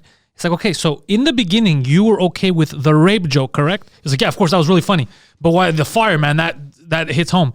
But you don't think it's possible that the rape joke could also hit home with someone? Like, it's these, you can't know. Oh, dude, when I talk about religion, dude, you always have these people after like, no, but for real though, you know, you shouldn't make fun of the Bible or you should. It's like, guys, I'm just fucking around. It's just jokes. Yeah. I had people heckle. Jesus died for your sins. And I was like, I'm a Jew.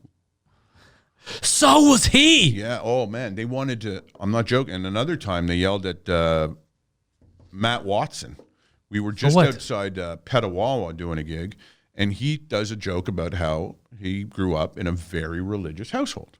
Okay. You know, like his dad was a preacher and every Sunday. And again, this couple stood up and were like, you can't make fun of the Lord and da-da-da. I just did. And then all I remember was being on stage after, and I can see that couple talking to Matt, like outside in the hallway. So I finished my set and whatever. And again, I don't remember the small town. It was probably about 35 minutes away from Petawawa in Ontario. And I say to Matt, I go, what's happening? He goes, that couple wants us to go back and stay the night at their house. I said, are you fucking kidding? I said, this is how every criminal mind starts Yeah, off. that is insane. I hate you, sir. Yo, let us convert you. Let us convert. Like, we're going to be dead. They're going to convert us into corpses. 20 minutes. Yeah. Jesus Christ. But we were talking to them before we left, and they were like, you know, we were having a great time. And we're like, so why would you just decide at that moment that the rest of the show is absolute shit? I said, I've gone to concerts, my favorite bands, and they decide to play the one song I don't like. Yeah. Do I go home? Fuck you, assholes. You know? man. No. That's when I say, I'm going to go get a beer. I'm going to go take a piss. Yeah. You know what I mean? I don't be like, oh, my God, they played that one? I'm going home. Can't believe it. I'm getting my money back. Yeah, I don't know what it is. I don't know what it is. Is it entitlement in our day and age now where everyone's like, my opinion is absolute? You know, and because everybody's a Yelper. And this is all, let's be honest, this is all subjective, right? That's the other thing that people forget. So I can never say that, first of all, I'll understand to me, one comic, let's say I'll listen to you, I'll be like, he's better for me than him.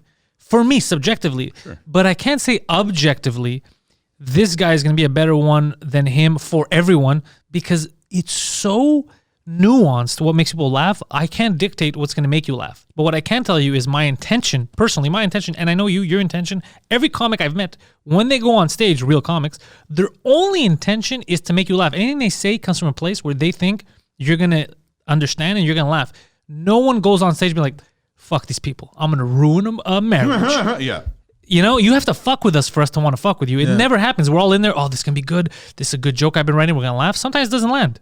It doesn't. But our intention wasn't to fuck with you. Our intention was Our intention wasn't for that joke not to to land. bomb. Yeah, never. Do you think it might be a jealousy thing? Not with everyone. Some people get mad when they're. I know what you're talking about. But I mean, the fact also that because stand Have you seen the wives or girlfriends laughing hard at your joke, and then the guy starts laughing, and he's not noticed like it. that, not like that. He's told me. I didn't know Yeah. about it till he told me. He goes, "There was some funny stuff that was happening." He's like, because he people watches now because he comes to all the shows. Yeah. And one time he was talking about a couple. He goes, "Dude, the guy was having such a good time. He was so excited when you got on stage." He goes. But after a while, his girlfriend was laughing a little too loud, and he would clench up and just fucking stare at her. And then that made me laugh. I was like, "Get the fuck out of here!" Like I can't even see you. Yeah. Yeah. But I mean, the jealousy thing in the sense that, like, because stand up, I've noticed, is really the only art form that you can go up and literally say whatever you want, with the intention of making people laugh. Do you think sometimes people feel like they, in their household, let's say religion, right? They grew up in a religious household and they can't criticize that. You get it. I was Also, taking it they're the other mad way. that we're able to say what we want to say. Yeah. I Exactly, but was they looking can't. at it as because I run into so many people that tell me, "Oh, I can do comedy." I'm funny at the office. Yeah, I hear that too. So I was thinking maybe it was the people that wanted to do it, never got the opportunity to do it. There's that too. Them but for I mean, sure. Yeah, For sure, them. for sure. But I and mean, maybe like, they just didn't do it because time didn't allow it, confidence, the pressure. I mean, I know people that have written great material and have been, booked on the open mic to do it for their first time, and then 2 days before they're like, "I can't do it. I can't." It's not for everyone. Yeah. Because it is an element of public speaking, and being creative and taking a leap of faith every time you go out there. Just because the jokes landed last night doesn't mean they're going to land tonight. It's a whole new crowd. It's a whole new day. I'm in a different mood. Yesterday I felt great. Today, I got a little bit of a headache. Whatever. Less confident. It all changes. Like the opening acts weren't as good tonight, or It's gonna be tougher. like they're a little chattier. Yeah. But I mean, I go in there with the attitude of let's have fun.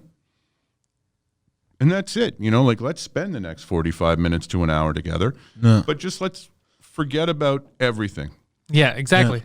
And, the news is bullshit. Let me show you that we can laugh at the news. And, to get back at the global thing, I think part of it, when we started doing it and when I write them now, is trying to not point out how foolish people are, but it's to point out that why can't we laugh at ourselves anymore?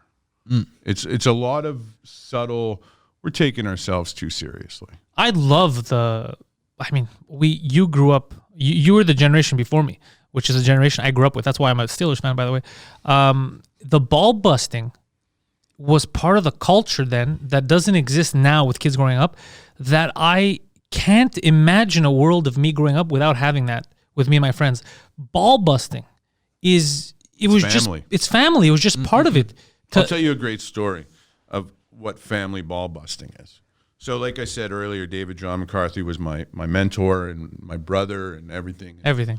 So when he passed away, I still do. I keep in touch with his brother and his nephew. Yeah, we had done a show once and you had brought his nephew and I met him. Yeah, exactly, Yeah. Matthew.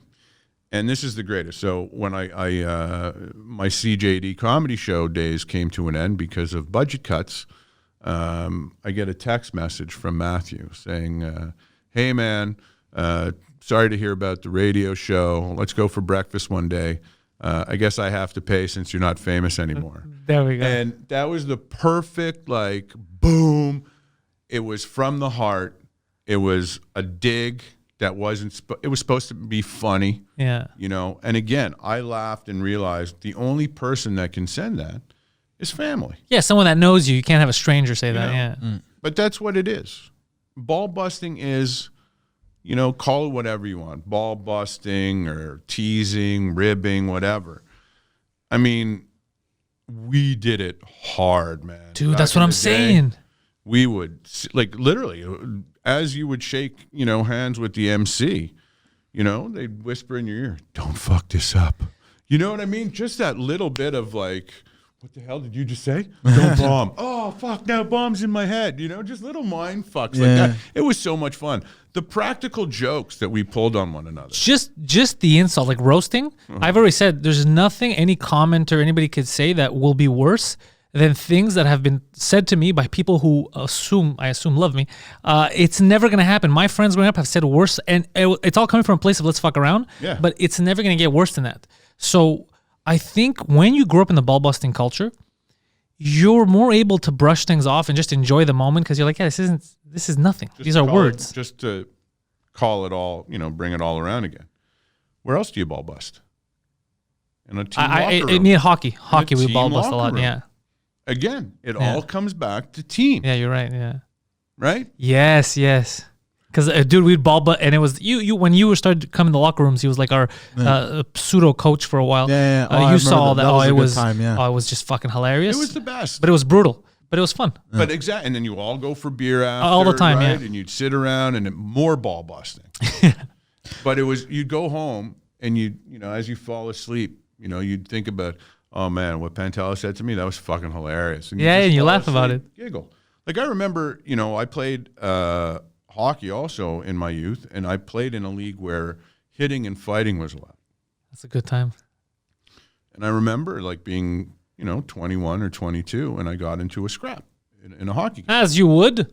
Well, I mean, I was a bigger guy, and I knew that there was a gentleman on my team that, for lack of a better word, was a little chippy. Okay, yeah. Very talented. Chippy? Yeah. What does that mean? You just like to take people out with the stick. He was a great hockey player. But, the guy who organized it said, I got to put you on his line. Because, like I was Dave Semenko to his Gretzky. Okay. Right? If I can go old. Yeah. You were his enforcer. I was his protector. Yeah.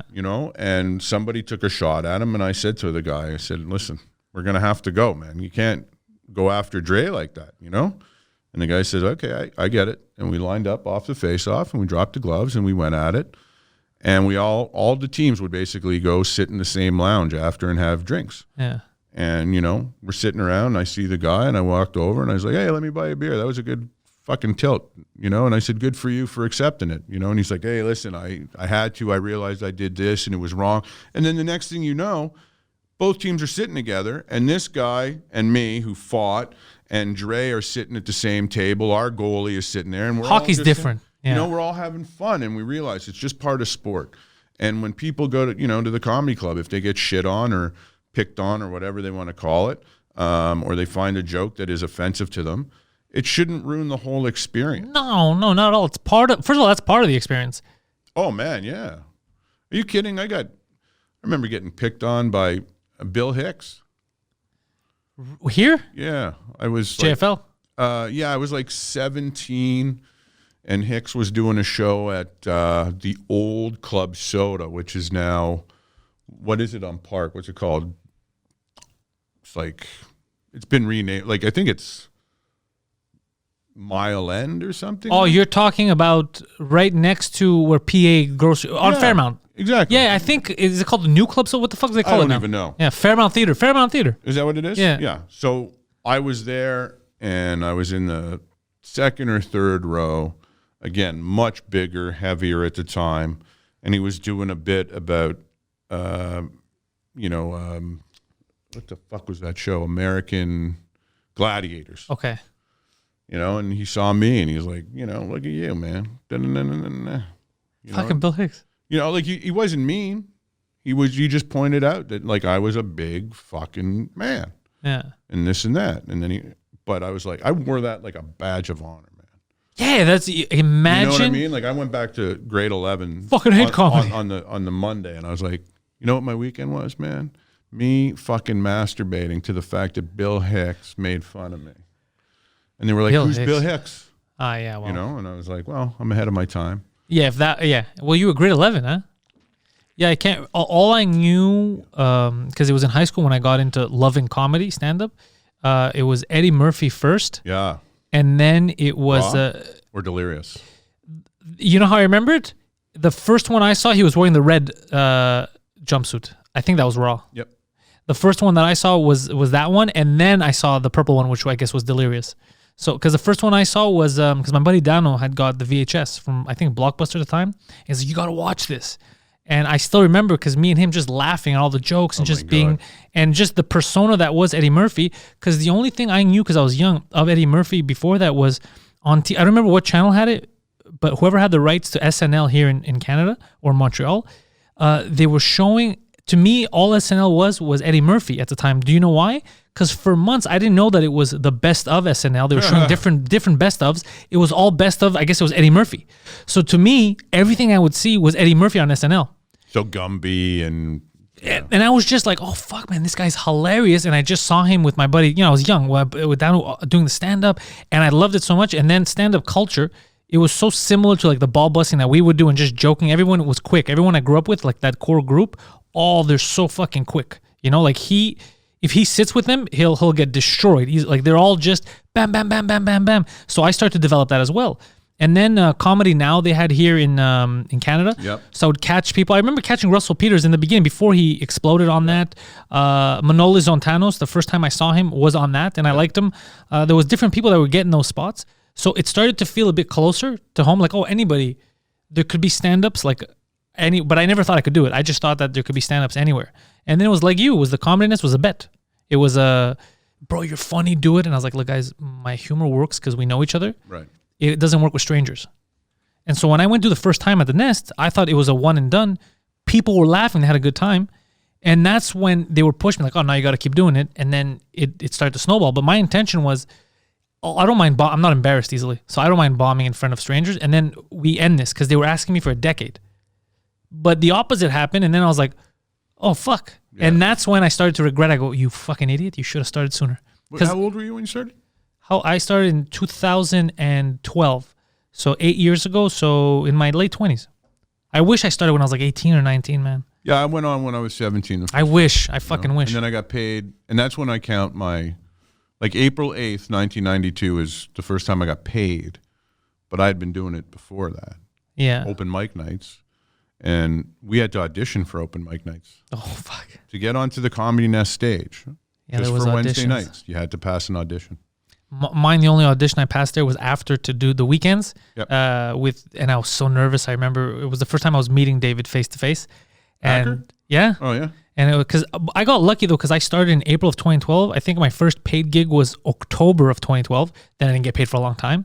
And then later that year, I contacted him. I was like, can I possibly just showcase for you? And he's like, yeah, I'm in town this day. I'm going to have a couple of people showcasing. And after, what he would do is one person is showcasing and then the next person is not showcasing. So between acts, he talks to you and tells you what you need to change. So he was giving people tips. And I went and did my set and I got off and I was so nervous. He's like, come in the back, let me talk to you.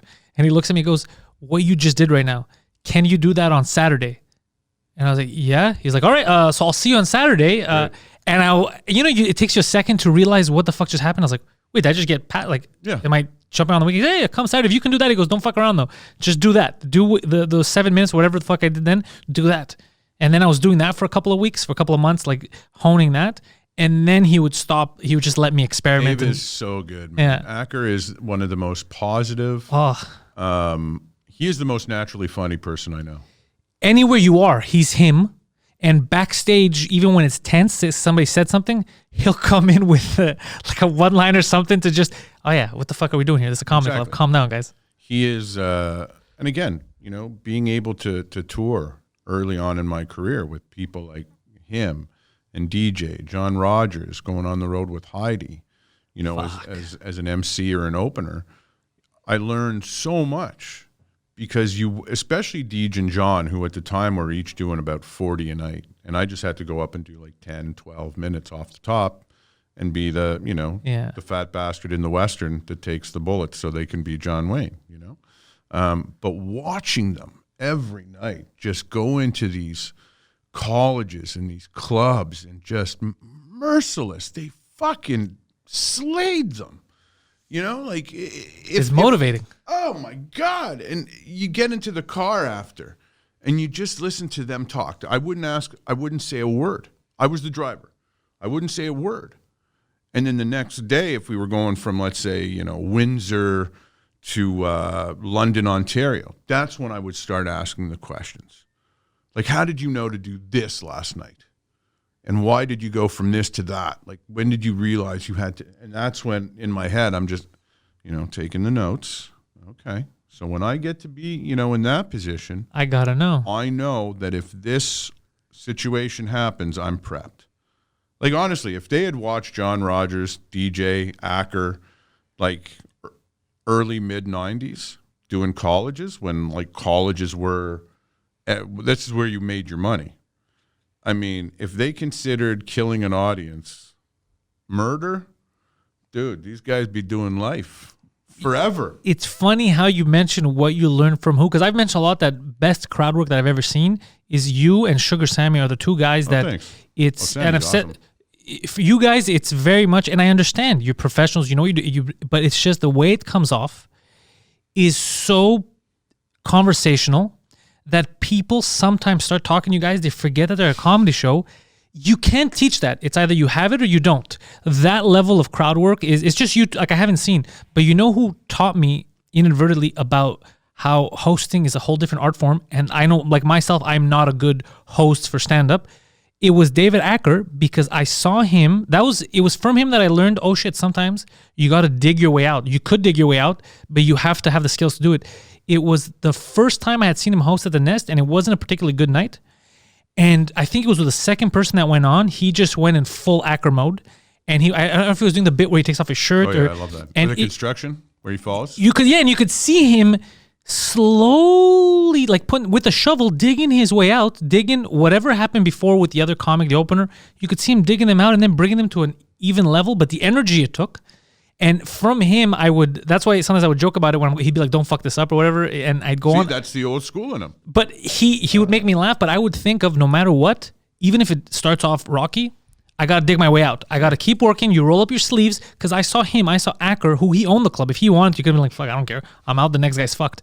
But because I saw him roll up his sleeves, literally and figuratively, I was like, you know what? Like, figuratively, obviously, he didn't roll, but literally, because he was falling down, he was trying everything he could to get them back on board. I was like, yo, this is a different art form. Hosting is a way, way different art form than just doing stand-up. Crowd work is different from me talking about these stories about my life. All that stuff is different. And it was from him that I learned to respect the different, like, forms and hosting. That's when I knew. And he would make me host sometimes to fuck with me. Like, I'd show up and be like, you're hosting. And I was like, I can't. It was a weekend. And I was like, I don't know how to host. Like, you know how to host. Fuck off. Like, just do your best. Just do whatever you think you're going to do. Just talk to them more than you would tell stories. Just fucking host. So he would try to get me to learn little things in the beginning, Acker. But he would do it in these subtle ways of not like, this is going to be, I'd show up and be like, yeah, you're actually hosting and you're doing this. And he would do little things that I noticed after. He was just trying to throw curveballs to get me more comfortable on stage. And they all worked. Dave's genius. He is a genius. And the thing I like, you're like this, I'm like this, Dave's like this. One of my pet peeves is how many times people blame the audience for a bad set. Bro, you can, like I said, I can tell you that they use that, and they use the term kill a lot. I've been doing this a long time. I can honestly tell you I've had enough legit, like, kills probably on two hands. That's not true, because I think I've probably seen you maybe more than that. So your perception, maybe you're hard on yourself. I am hard on myself. That's because there's a reason why you have the name that you have, right? And I've seen you do well when everything says that you should do what everyone before you did, and that's bomb, right? If we're gonna blame the audience, and I've seen you do the complete fucking opposite. So, do you know what I mean? Like, so there's and you might remember some cases I'm talking about, and you always started with, again, I don't know what the fuck you have planned and what the fuck is off the cuff, because it always looks like, all right, he knows it's fucked up, so he's just gonna, try to drag this on a bit and roll with it. But from the beginning, I noticed, like, after 2 minutes, like, oh, this was a trap. The motherfucker set them up. They fell for the trap, and now he won them over. Yeah. Like, he just trapped them in this conversation. He set them up and didn't realize that them being pissed, he just turned it. So, anyways, I've seen you pull that shit out of your hat. You got thank you, but the way to do it is watch a lot of cop shows. Explain. Because in the interrogation process, they manipulate the conversation to go their way. Yeah. If you do a lot of crowd work, there is a way that you can manipulate the conversation. But so you that, have to know, be good at you. It's trial and error. It wasn't Yeah. like it just worked. No, I don't think you overnight, had this know? since you started. Yeah. Oh no. But where you are now, even a non-comic watching you and just like this motherfucker to trick a room, like to set a trap, like 'cause that's what jokes are, right? We're always hiding the punchline. We're saying some kind of trap. But I've seen you set trap, like I call them traps, and I'm like, there's no this motherfucker. Look at they're gonna explode. Right? Wait till he gets the punchline, and then you'll just one of these Joey Elias punchlines of it's a throwaway, like it's a nothing, and the room explodes. It's kind of like you're throwing a little grenade, that little smirk, and that shit's fucking amazing to watch. Oh, thanks, man. That's art. That's like you chiseling away. You know? I think the key is to have fun. Yeah. No matter what your persona is on stage, whether it's a grumpy person, like the Stephen Wright kind of low key, or you're very energetic. I think the key is just to know, the audience has to know that you're having fun and that you're fucking with them. Yeah. You know, that's why when I first started, no matter what I said, I would try never to laugh or smile. Because you have to maintain the persona. Yeah. Yeah. And now I'm just like, I'll admit it. Like, I'll giggle if something comes to mind. I'm like, wow, where did that come from? Or I shouldn't have said that, or just anything. Or I'll giggle. And I think it's contagious. I think they know, oh, wait a minute, he's having a good time. We're having a good time. Yeah. It's like when you watch your favorite band live, like that's why, I'm a huge Hip fan, but they're not on tour anymore for obvious reasons. But Dave Matthews, I've seen numerous times, and they're wonderful because they jam like crazy. So even if you've got, like I've seen them back-to-back nights in different cities, and they'll play the same song, but they don't play it the same way. And I've seen them in an interview, and they go, we don't play it the same way because we keep it interesting for us.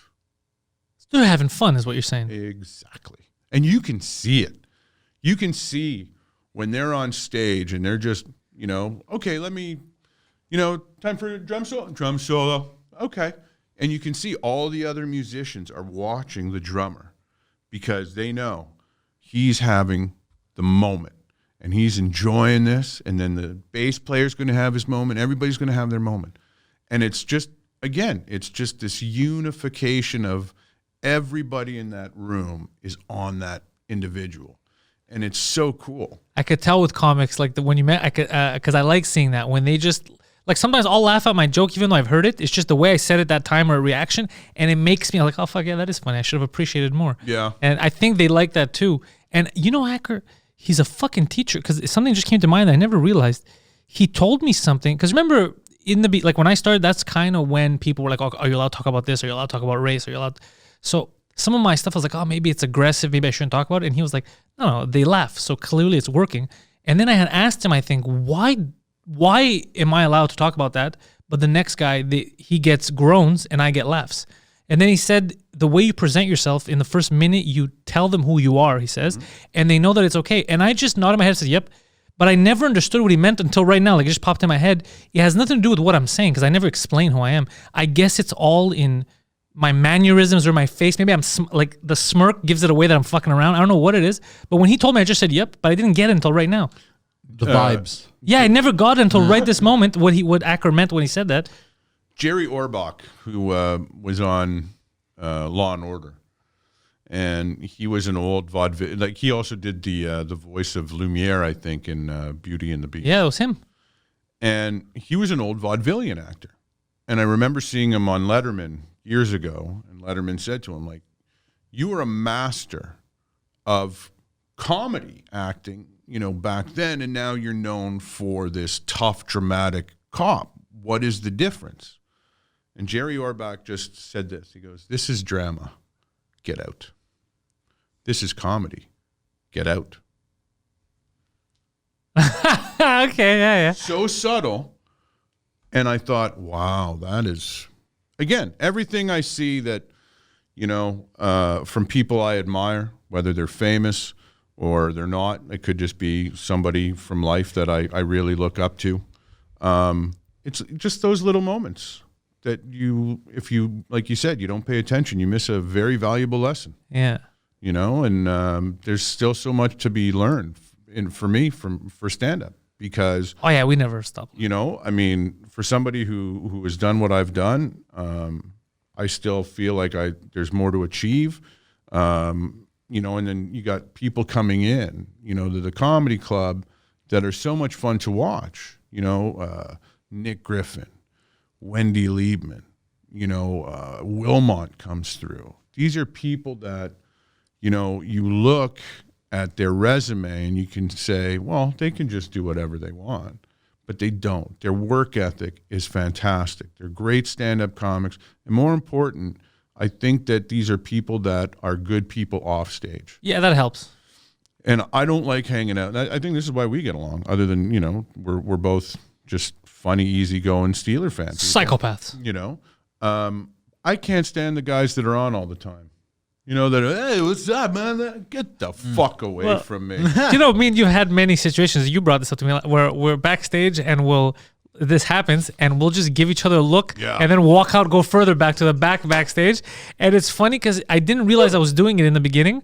And then after it was from him because you had mentioned it once. You're like, why is he always on? Yeah. And then that's why I walked out, because I would just give you a look and I didn't know what I was trying to say, but it was just inside me. I was like, what is happening right now? Like, we're all just shooting the shit. We're like, did you fucking see this? And he comes and he's like, well, guys, what's the deal with snow? Yeah. It's like, what are you talking about, you fucking idiot? We're backstage. What is this? You're doing a bit? Yeah. Like, what's happening? Oh, that is the worst. When people come up to you, like, especially on the road, when you're the headliner and they introduce themselves to you, like, hey, I'm just I've been doing this for about 6 months, and you try to be as nice as possible. Yeah.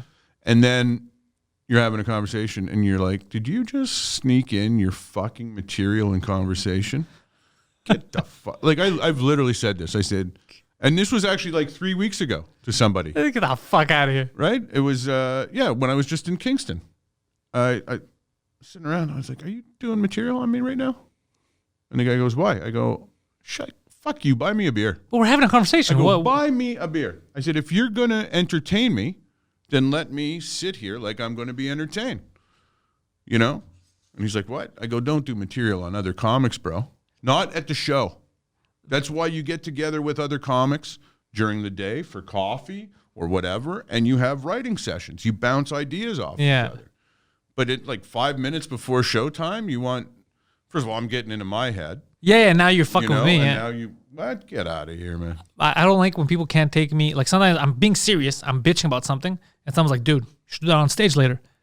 I was like, I'm not. He's like, is that, you're working on that? I was like, I'm not. I'm talking about something that's really pissing me off. I thought we're having a fucking conversation here. Why do you assume? He's like, but it's funny. It's not funny. You're just laughing at me being angry. Yeah. Like, listen, just tell me, what do you think about this? He's like, I think you should say it on stage. And that would always I'd be like, you're a fucking comic. If I can't talk to you as a real person, when can I talk to someone? Do you ever get the, I thought you were joking? All the time. Like, I'll be going up to somebody telling them something really serious and horrible. Yeah. And they're like, 20 minutes later, they're like, oh, you're not joking? But that's my fault also, because I have a history of deadpan, straight face. Like, sometimes I'll do it on stage, like the straight face, something ridiculous. And it's just, after a while, people are like, is he fucking? He does it to me now. He doesn't know when I'm fucking with him. Yeah. You should see a text message he sent to a woman last week because he thought I was serious because I was straight face fucking with him. Well, here's the thing. Okay? Here's the thing. Sometimes he has said ridiculous things like that, and he has been serious, and it has worked. Yes. By the way, so I never know when I'm serious, but now he doesn't know anymore. So he gets himself in a situation where he does something. I go, why would you do that? He's like, but you told me. I go, you fucking imbecile. Clearly I was fucking with you. It's even worse when you ever have that buddy who doesn't ever joke with you, and then they decide, today's the day I'm getting back at you for all the shit you pulled on me throughout high school and whatever. And you're like, man, that's some patience, by the way. That's deep, yeah. You know what I mean? Like, somebody waited 15 years to get back at you because you glued their fucking locker shut in high school. Like, that is some patience. I appreciate those. Me too. I appreciate the long ones, the ones that pay off later. I kind of like the ones that, even if, I remember one time when you were allowed, this goes back years, we were just hanging out. I was always the big guy that, we'd sit there at a Dunkin' Donuts on Cote St. Luc Remember Road. Dunkin' Donuts? Right? It was 24 hours. We knew the owners. It was great. So we're like 17, 18. And the big thing was, if we sat down, they would actually give you a real cup and a spoon. Right? And you'd the sit good there. old days. Yeah, and I'd sit there with the spoon in the coffee the whole time. And then, like, if we were sitting like this, I'd be like, oh, my God, look who walked in. And you'd turn around, and I'd take my spoon that was hot, and I'd put it on your hand. And you'd be like, fucking whatever. We'd play a lot of pool. And when the person was lining up, I always take the lighter. Everything was to burn people here. Yeah. So one time, they got me good. they went and bought this little stick that you stick into a cigarette, and much like the cartoons, it will explode. Oh, get the Oh, fuck out. It's shit. badass. Right? So here we are one night at Dunkin' Donuts, and they're like, you want a cigarette? I'm like, all right, I won't say no. And the guy hands me the cigarette. And God love my buddies. They didn't laugh. You know, they were just like, yep. And they lit up, and bam! Fucking thing exploded, just like in the comics, you know, like it literally bent back. I've got some black shit all over my face. The guys are laughing. And I know I've been had. Obviously, there was an explosion in your mouth, sir. And I just kept He gets smoking the rest of the cigarette. Just never to give them the satisfaction. Yeah, I love those moments. You know? Like, and just funny. black in the face. Oh, but And it you're was like, great, though. They got me so good. the last guy that had this became prime minister, so I'm good. This is. That's funny. You guys have helped me with my future. Yeah. That's amazing. Yeah, so it was, but I miss those practical jokes, you know? Like, I mean, especially being on the road on tour with some of the guys that if you're really close with, Yeah. that's what I really do miss, is being in a car with another comic or another two comics. You know, you got to drive an hour or two to a gig, and you just sit there and you shoot the shit. Most of the time on the way there, it's a little bit about, you know, you talk shop and you talk about whatever. And it's always funny. On the way back, it's very quiet. And it's not because it's later. It's not because it's, you know, we're tired. It's because we all got into the car and we're all still replaying our set. Yeah. How did we do? You know, so that 2-hour ride back is only an hour conversation once we all process what happened, you know, and then we pull over, get some gas. And that's usually when the conversation starts. Hey, you know. But I do miss those moments. I've said it before. It's the green room that I miss. It's all those. It's all being with comics, being with stand-ups, and there's stuff I can say to a stand-up, and the way I say it that I can't do it to a civilian, and I miss that feeling, like just people that get where you're coming from comedically. Judd Apatow, I'm paraphrasing, but he said the comedy green room is where all the misfits go to feel like they fit. Yeah, I feel amazing. You know, and I do. I mean, you know, I feel closer to my comedy family than I do with most of my friends.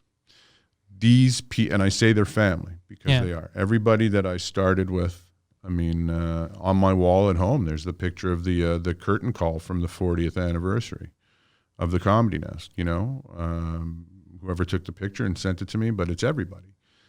Minus John, who couldn't be there, and DJ, who sadly, like I said, passed away. But there are people in that picture that mean more to me and have taught me more about myself and about life than people that I went to elementary, high school, you know, college with. The experiences that I've had with those people, you know. Yeah. I mean, nobody can take that, you know, like the fact, it's so crazy. I feel more, I don't know. I get it. I get it. People say, you know, I'm not nostalgic about high school at all. And it's very weird. You know, I mentioned to you just before that my mom passed away not even a month ago. And what's really weird in all this is all these friends that I haven't heard from in years from high school that have reached out, you know, to say their condolences and you know, memories of my mom. Very nice, but none of and you know, even if they're listening, they'll know. I was very touched by it. I tried to reply as much as I could, but it's not like we're going to become friends again. Yeah. You know what I mean? It's not like I'm going out of my... There was a reason we haven't really kept in touch for the last 25 years. Yeah. Minus, honestly, there's two that did reach out that I didn't think I didn't know where they were. That's very nice. I'm going to keep in touch with them. But the majority of them, honestly, I have no connection. You know, they've moved on with their lives. Like I said, some of these people were are you going to do your hobby the whole life? Yeah, those people. You know, and now they're emailing me, oh, so sorry, and this, oh, I see you on Global, your mother. Shut the fuck up. Yeah. You know, again, where I always say, there was the family that raised me, and then there's the family I grew up with, and that's the comedy family. Because I was 17. You know, I'm the oldest of all my siblings, but I say I had 2 older brothers. My late uncle, who was 12 years older than me, who taught me about, music. Like when I got to grade 7, everybody else was listening to whatever it was, the big hit. Of a top 40, yeah. In my locker, I had pictures of Hendrix, Janis Joplin, all the Who. That was because of your uncle? Because of my uncle. Because after school, some days I would go over to my grandmother's house and my uncle was there and I'd hear the music he listens to. And then I also heard my first George Carlin album through the door. And that's when I thought, what is this? What is this? It was Class Clown, And then It's from your uncle also? Yeah. And then my comedy brother, David John McCarthy, who took me on from day one, and we traveled together. He invited me over to Christmas for his, to his house because, growing up Jewish at 18 or 19, I'd never really done a proper Christmas. I was invited to, friends or neighbors' house, but always for the dessert part. The whole, and he was like, nope, you're coming for the whole goddamn thing, and Easter, and literally he became my brother, and that's why his brother now is my brother and his nephew are my brother because there was a closeness. But yeah, those were, and David Acker and Heidi, Pride, Sagan, Scotty, Bowser Blue, Martha, all these people. If anything, if they needed anything at any moment, Barry, all they got to do is call. Yeah. Their family. I would drop everything for these people because I've seen it. They've done it for me. When I was in a time of need, I never, and sometimes you reach out, sometimes you don't, but they pick up the phone. What do you need, bro? Yeah. And sometimes that's the greatest thing you can hear, Yeah, just what do you need? What can I do? Yep. And that's why, like you said, comics just get comics. Yeah. It's like Chappelle said to Letterman, there's a reason cops hang out with cops.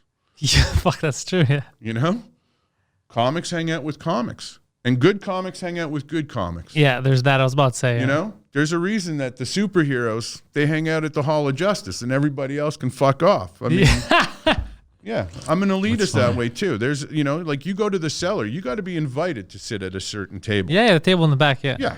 You got to earn that seat. That's how I feel some days here in Montreal. And unfortunately, not everybody understands that. But again, everybody seems to think that, if they tell one joke to their co-friend or co-worker, is that even English? I guess. I get what you're saying. They're co-workers. Co-workers. They're work friends. There you go. Thanks for bailing me out. Does that make them a comic? Just because they sit there in their basement and they yammer into a screen for 25 minutes and they make me laugh twice. Does that make them a comic? According to them, it does. Well, yeah, because the Serb. Not by my standards. Well, my buddy Gino Bisconte in New York, he was telling me as a comic, he goes, don't worry, this is good because it's going to weed out all the people who it should, right, who aren't comics. But you're right. That's how people thought in the beginning because you're like, well, they're not making any money doing comedy. Now they're fucked. But the opposite happened because now they were getting money to not even be comics. So I was like, oh, shit. I didn't until you just said it, it never clicked in my head that they stayed afloat because the government. Yeah. Trudeau was responsible for shitty comedy.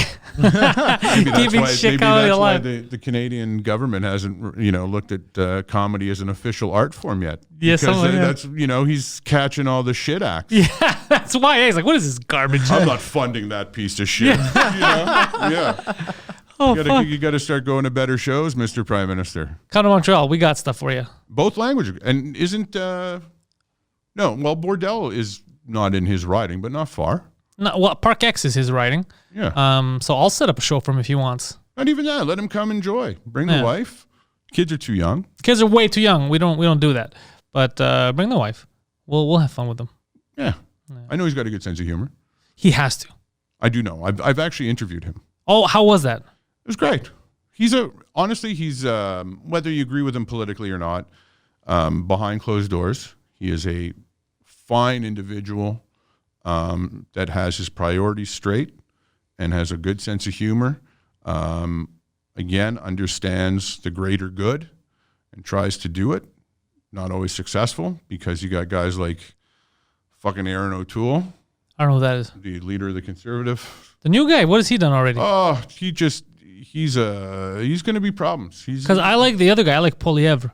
He's kind of like a mini Trump up here. Not Poilievre. Poilievre I like a lot. No, O'Toole. O'Toole, I don't know enough about him, so I can't make a judgment call. But Poilievre, that guy I like. But he's one of those guys, like, anytime I like someone, they're never in charge of the party. Like, I used to like, for the Conservatives, I like the Ronna Ambrose.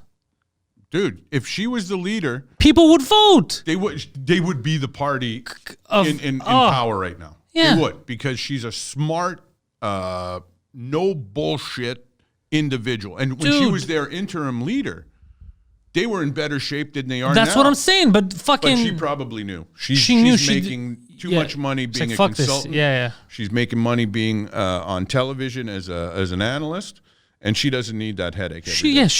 She realized, she's smart enough to realize that this is a losing game. But so I was like, this person I like. And then someone had to explain to me, that's not the leader. That's interim. And on purpose, when you're interim, I think, you can't actually run for leadership after. She did it on purpose because she's like, I'll help out. But there's no way in hell I'm going into politics full time. And everybody said that she could have won easily. Oh, dude, I like that woman so much. She was no bullshit. Tough. That's why, because Trudeau, the problem is because he has that teleprompter feel of, I'm going to say what they told me to say rather than what I feel from the heart.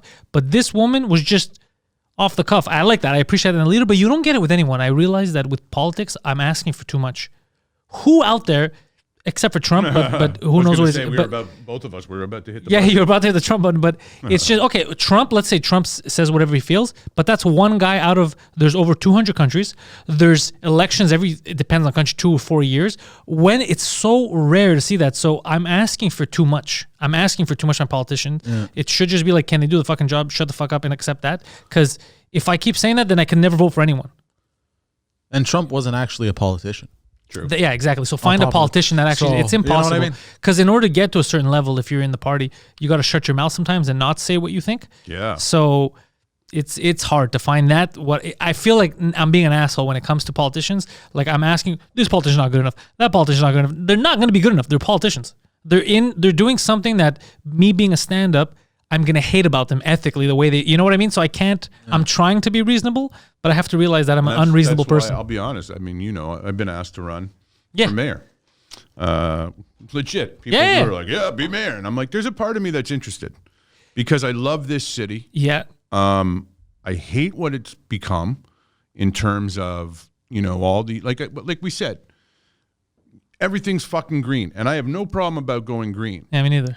But this woman has to realize cars aren't going anywhere, right? The evolution of car went from, you had to crank it up, right? And then it went to leaded gas. Then it went to unleaded. Now we're at hybrids. Then it's going to go electric. They're going nowhere. Yeah. Then hopefully flying fucking cars. Yeah. But for her to say, I don't have a car. I don't ride the car to work. And that way, more bikes and this and that. You have to understand, the majority of your population has a car. Yeah, deal within reality. Okay? So you can't just phase out cars because you feel like it. Like, if I run for mayor, I don't like a lot of cheese. I'm not a big dairy guy. Do you think I'm going to start fucking closing routes, to get to the cheese? No. Starts fucking with Saputo. Yeah. Yeah, let's do that. Yeah. Saputo, you got to move. Why? Because of all that cheese shit. I don't like the cheese. What? I thought it was because of the mafia stuff. No, it's the cheese things. No, but seriously, imagine I had to call up the Saputo family if I became mayor and go, listen, man. You got to drop the dairy. I don't know how you do this, but I need you to move cities. But the best is for what? I don't like cheese and I'm the mayor, so there's no more cheese in Montreal. I appreciate everything you've done, but you got to move. Like, how asinine is that? Yeah. I mean, it's completely insane. She sits there and she talks about saving little mom and pop shops, and yet she closed down St. Catherine for more pedestrians and cyclists, not giving a shit about all the blockades. How about the people that do want to come down and shop, but they can't get on a bus because they have a wheelchair, or they broke their leg and they're in a cast, or they got to get to the doctors. Their clinic is downtown. You want them to take the metro and then hobble? Yeah, not even provided a lane where they could take it's fucking crazy. It's the one thing I've learned from watching Blue Bloods, because Tom Selleck, after Henry Winkler, could be the coolest, is, and I think people forget this, the mayor of every city is an employee of the citizens. Yeah. And you are supposed to do everything in your power to make what the majority of the citizens want. What the fuck?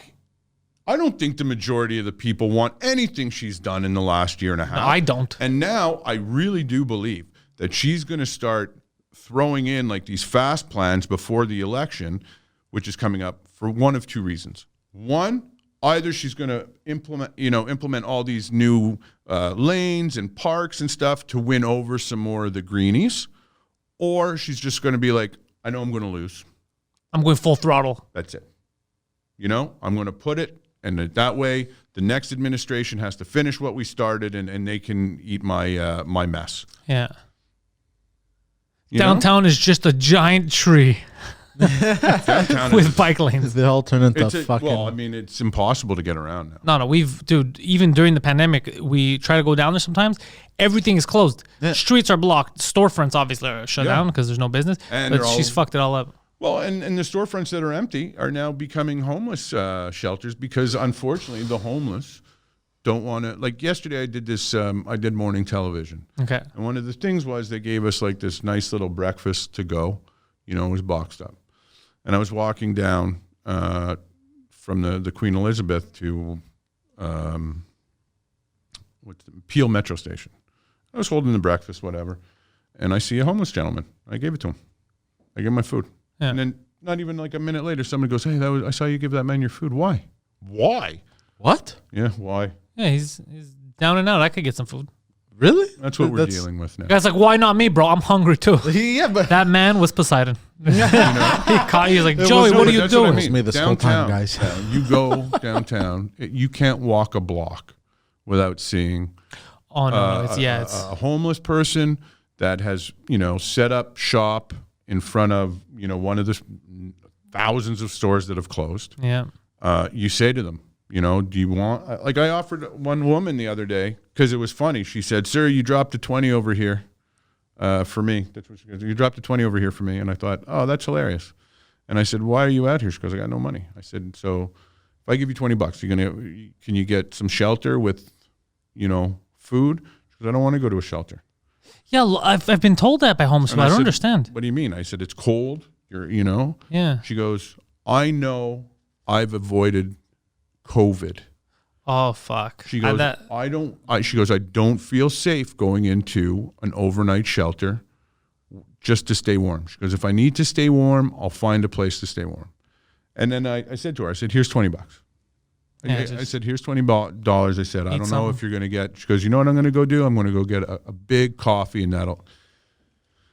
Whatever. But you say to yourself, like, again, I mean, you can't give $20 to every person you see like that. You can't even, like, if I gave up $1 to everybody I saw. Yeah, you're broke. Yeah, By the time full. I walked 15 blocks, I'd have to hit the ATM like 3 more times. So it's not like I'm sitting here, spewing my campaign promises, but there's got to be a better solution. And part of it is not letting all these companies like Cogier and Elias and all these fucking big companies, they buy up these little places where, people could afford the rent, $700, $800, $900. Then they go in, they slowly gut the place, they redo it, and then from $700, the person still has the same fucking 1.5. But what did they do? They put in some new windows. They changed the shower and the faucets for this individual, and now that $700 apartment is $1,000. Well, that individual is in that $700 apartment for a reason. You have to make these people can't buy up the city like that. The city, what they have to do is they have to go and buy these vacant buildings. And they have to, take care of them and tend to them. And then what you do is you say to the person, "Okay, how much do you think you can pay me? $50 a month? And we're going to help you get a job." And then eventually, You're talking about getting people back on their feet. Yeah. City-owned complexes for people to get them off the street and then have a program, much like On Our Own or Nazareth House, that was started by, numerous years ago. That's also downtown. Chez Doris for women. They do it. Counsel them. Teach them. Build up their confidence. Get them nice clothes. Get them a place where they have a door, where they feel safe, where they can keep their belongings. Just self-confidence of these people as opposed to, having a tent city where they feel more safe. Yeah. And that tent city would still be up if they didn't have that flyer. Yeah. And some people, they had the flyer because they set up a tent city. No. I mean, we have fires in non-tent cities too. Yeah. So. But it's all, listen, they did set up a propane thing right outside a plastic No tent, one's saying it was smart. But again, it's because these people did not feel safe enough to go to the shelters provided by the city. The other problem is some of them don't take pets, and many, you see them. And people, I don't understand. People are like, why don't they just sell the dog? No. Hey, stupid. That's companionship. Yeah. I'm telling you right now, my little dog, I wouldn't sell her. I wouldn't give her away. There's no price of a surgery that could stop me from doing it. Like, I'd give up everything. And the other thing they have to do is allow people to live in apartments with animals. Do you know that rentals in Montreal, less than 3% of them allow dogs? Do you know that that's why I'm paying an arm and a leg where I am? Because it was the only place that would let me keep my dog. Yeah. And that's bullshit. Yeah, I lose money every month. It was a place I didn't need because I wasn't willing to give away my little dog. And that's what I mean. I mean, if you're paying $700, I just think that nowadays, if you want to have a dog for companionship or a cat, anything, especially with this lockdown continuing, I've been isolating by myself. I'm not allowed to have a pet in my place. Most people in Montreal can't have pets. I'll tell you, I would have another dog, not a big dog or whatever, but I would have a dog just so it would motivate me to get out at least 3-4 times a day. I mean, I get out now. I try to walk every day, but there's a purpose.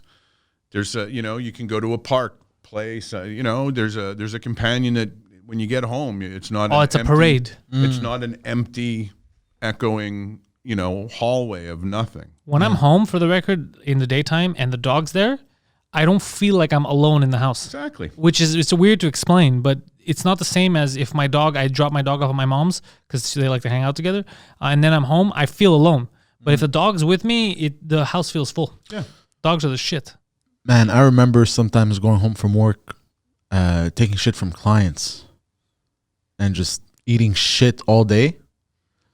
But the feeling I would get while walking to my apartment 2 a.m, Oh, the dog? the little dog is there on the couch with her face like this, wagging her tail. Everything dude. just... It's unconditional love. Yeah.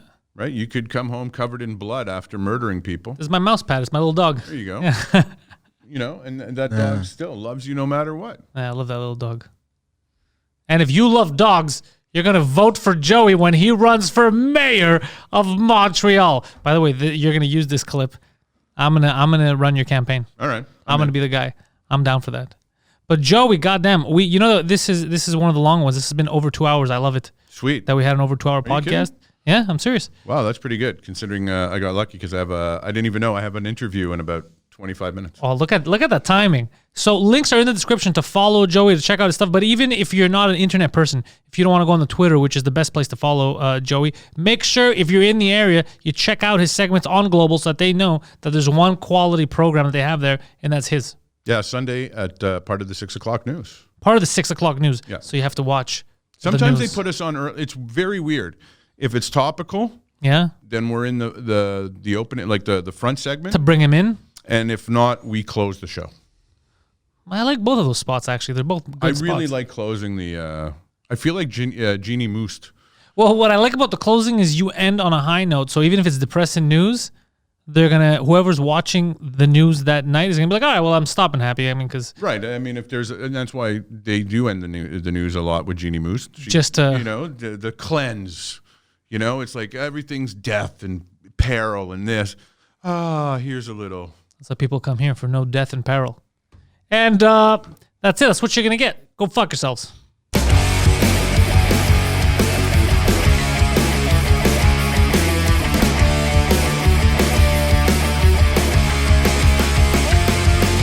Welcome everybody to the thoughts in my head. All my confessions are the latest trend. I'll post them on my feed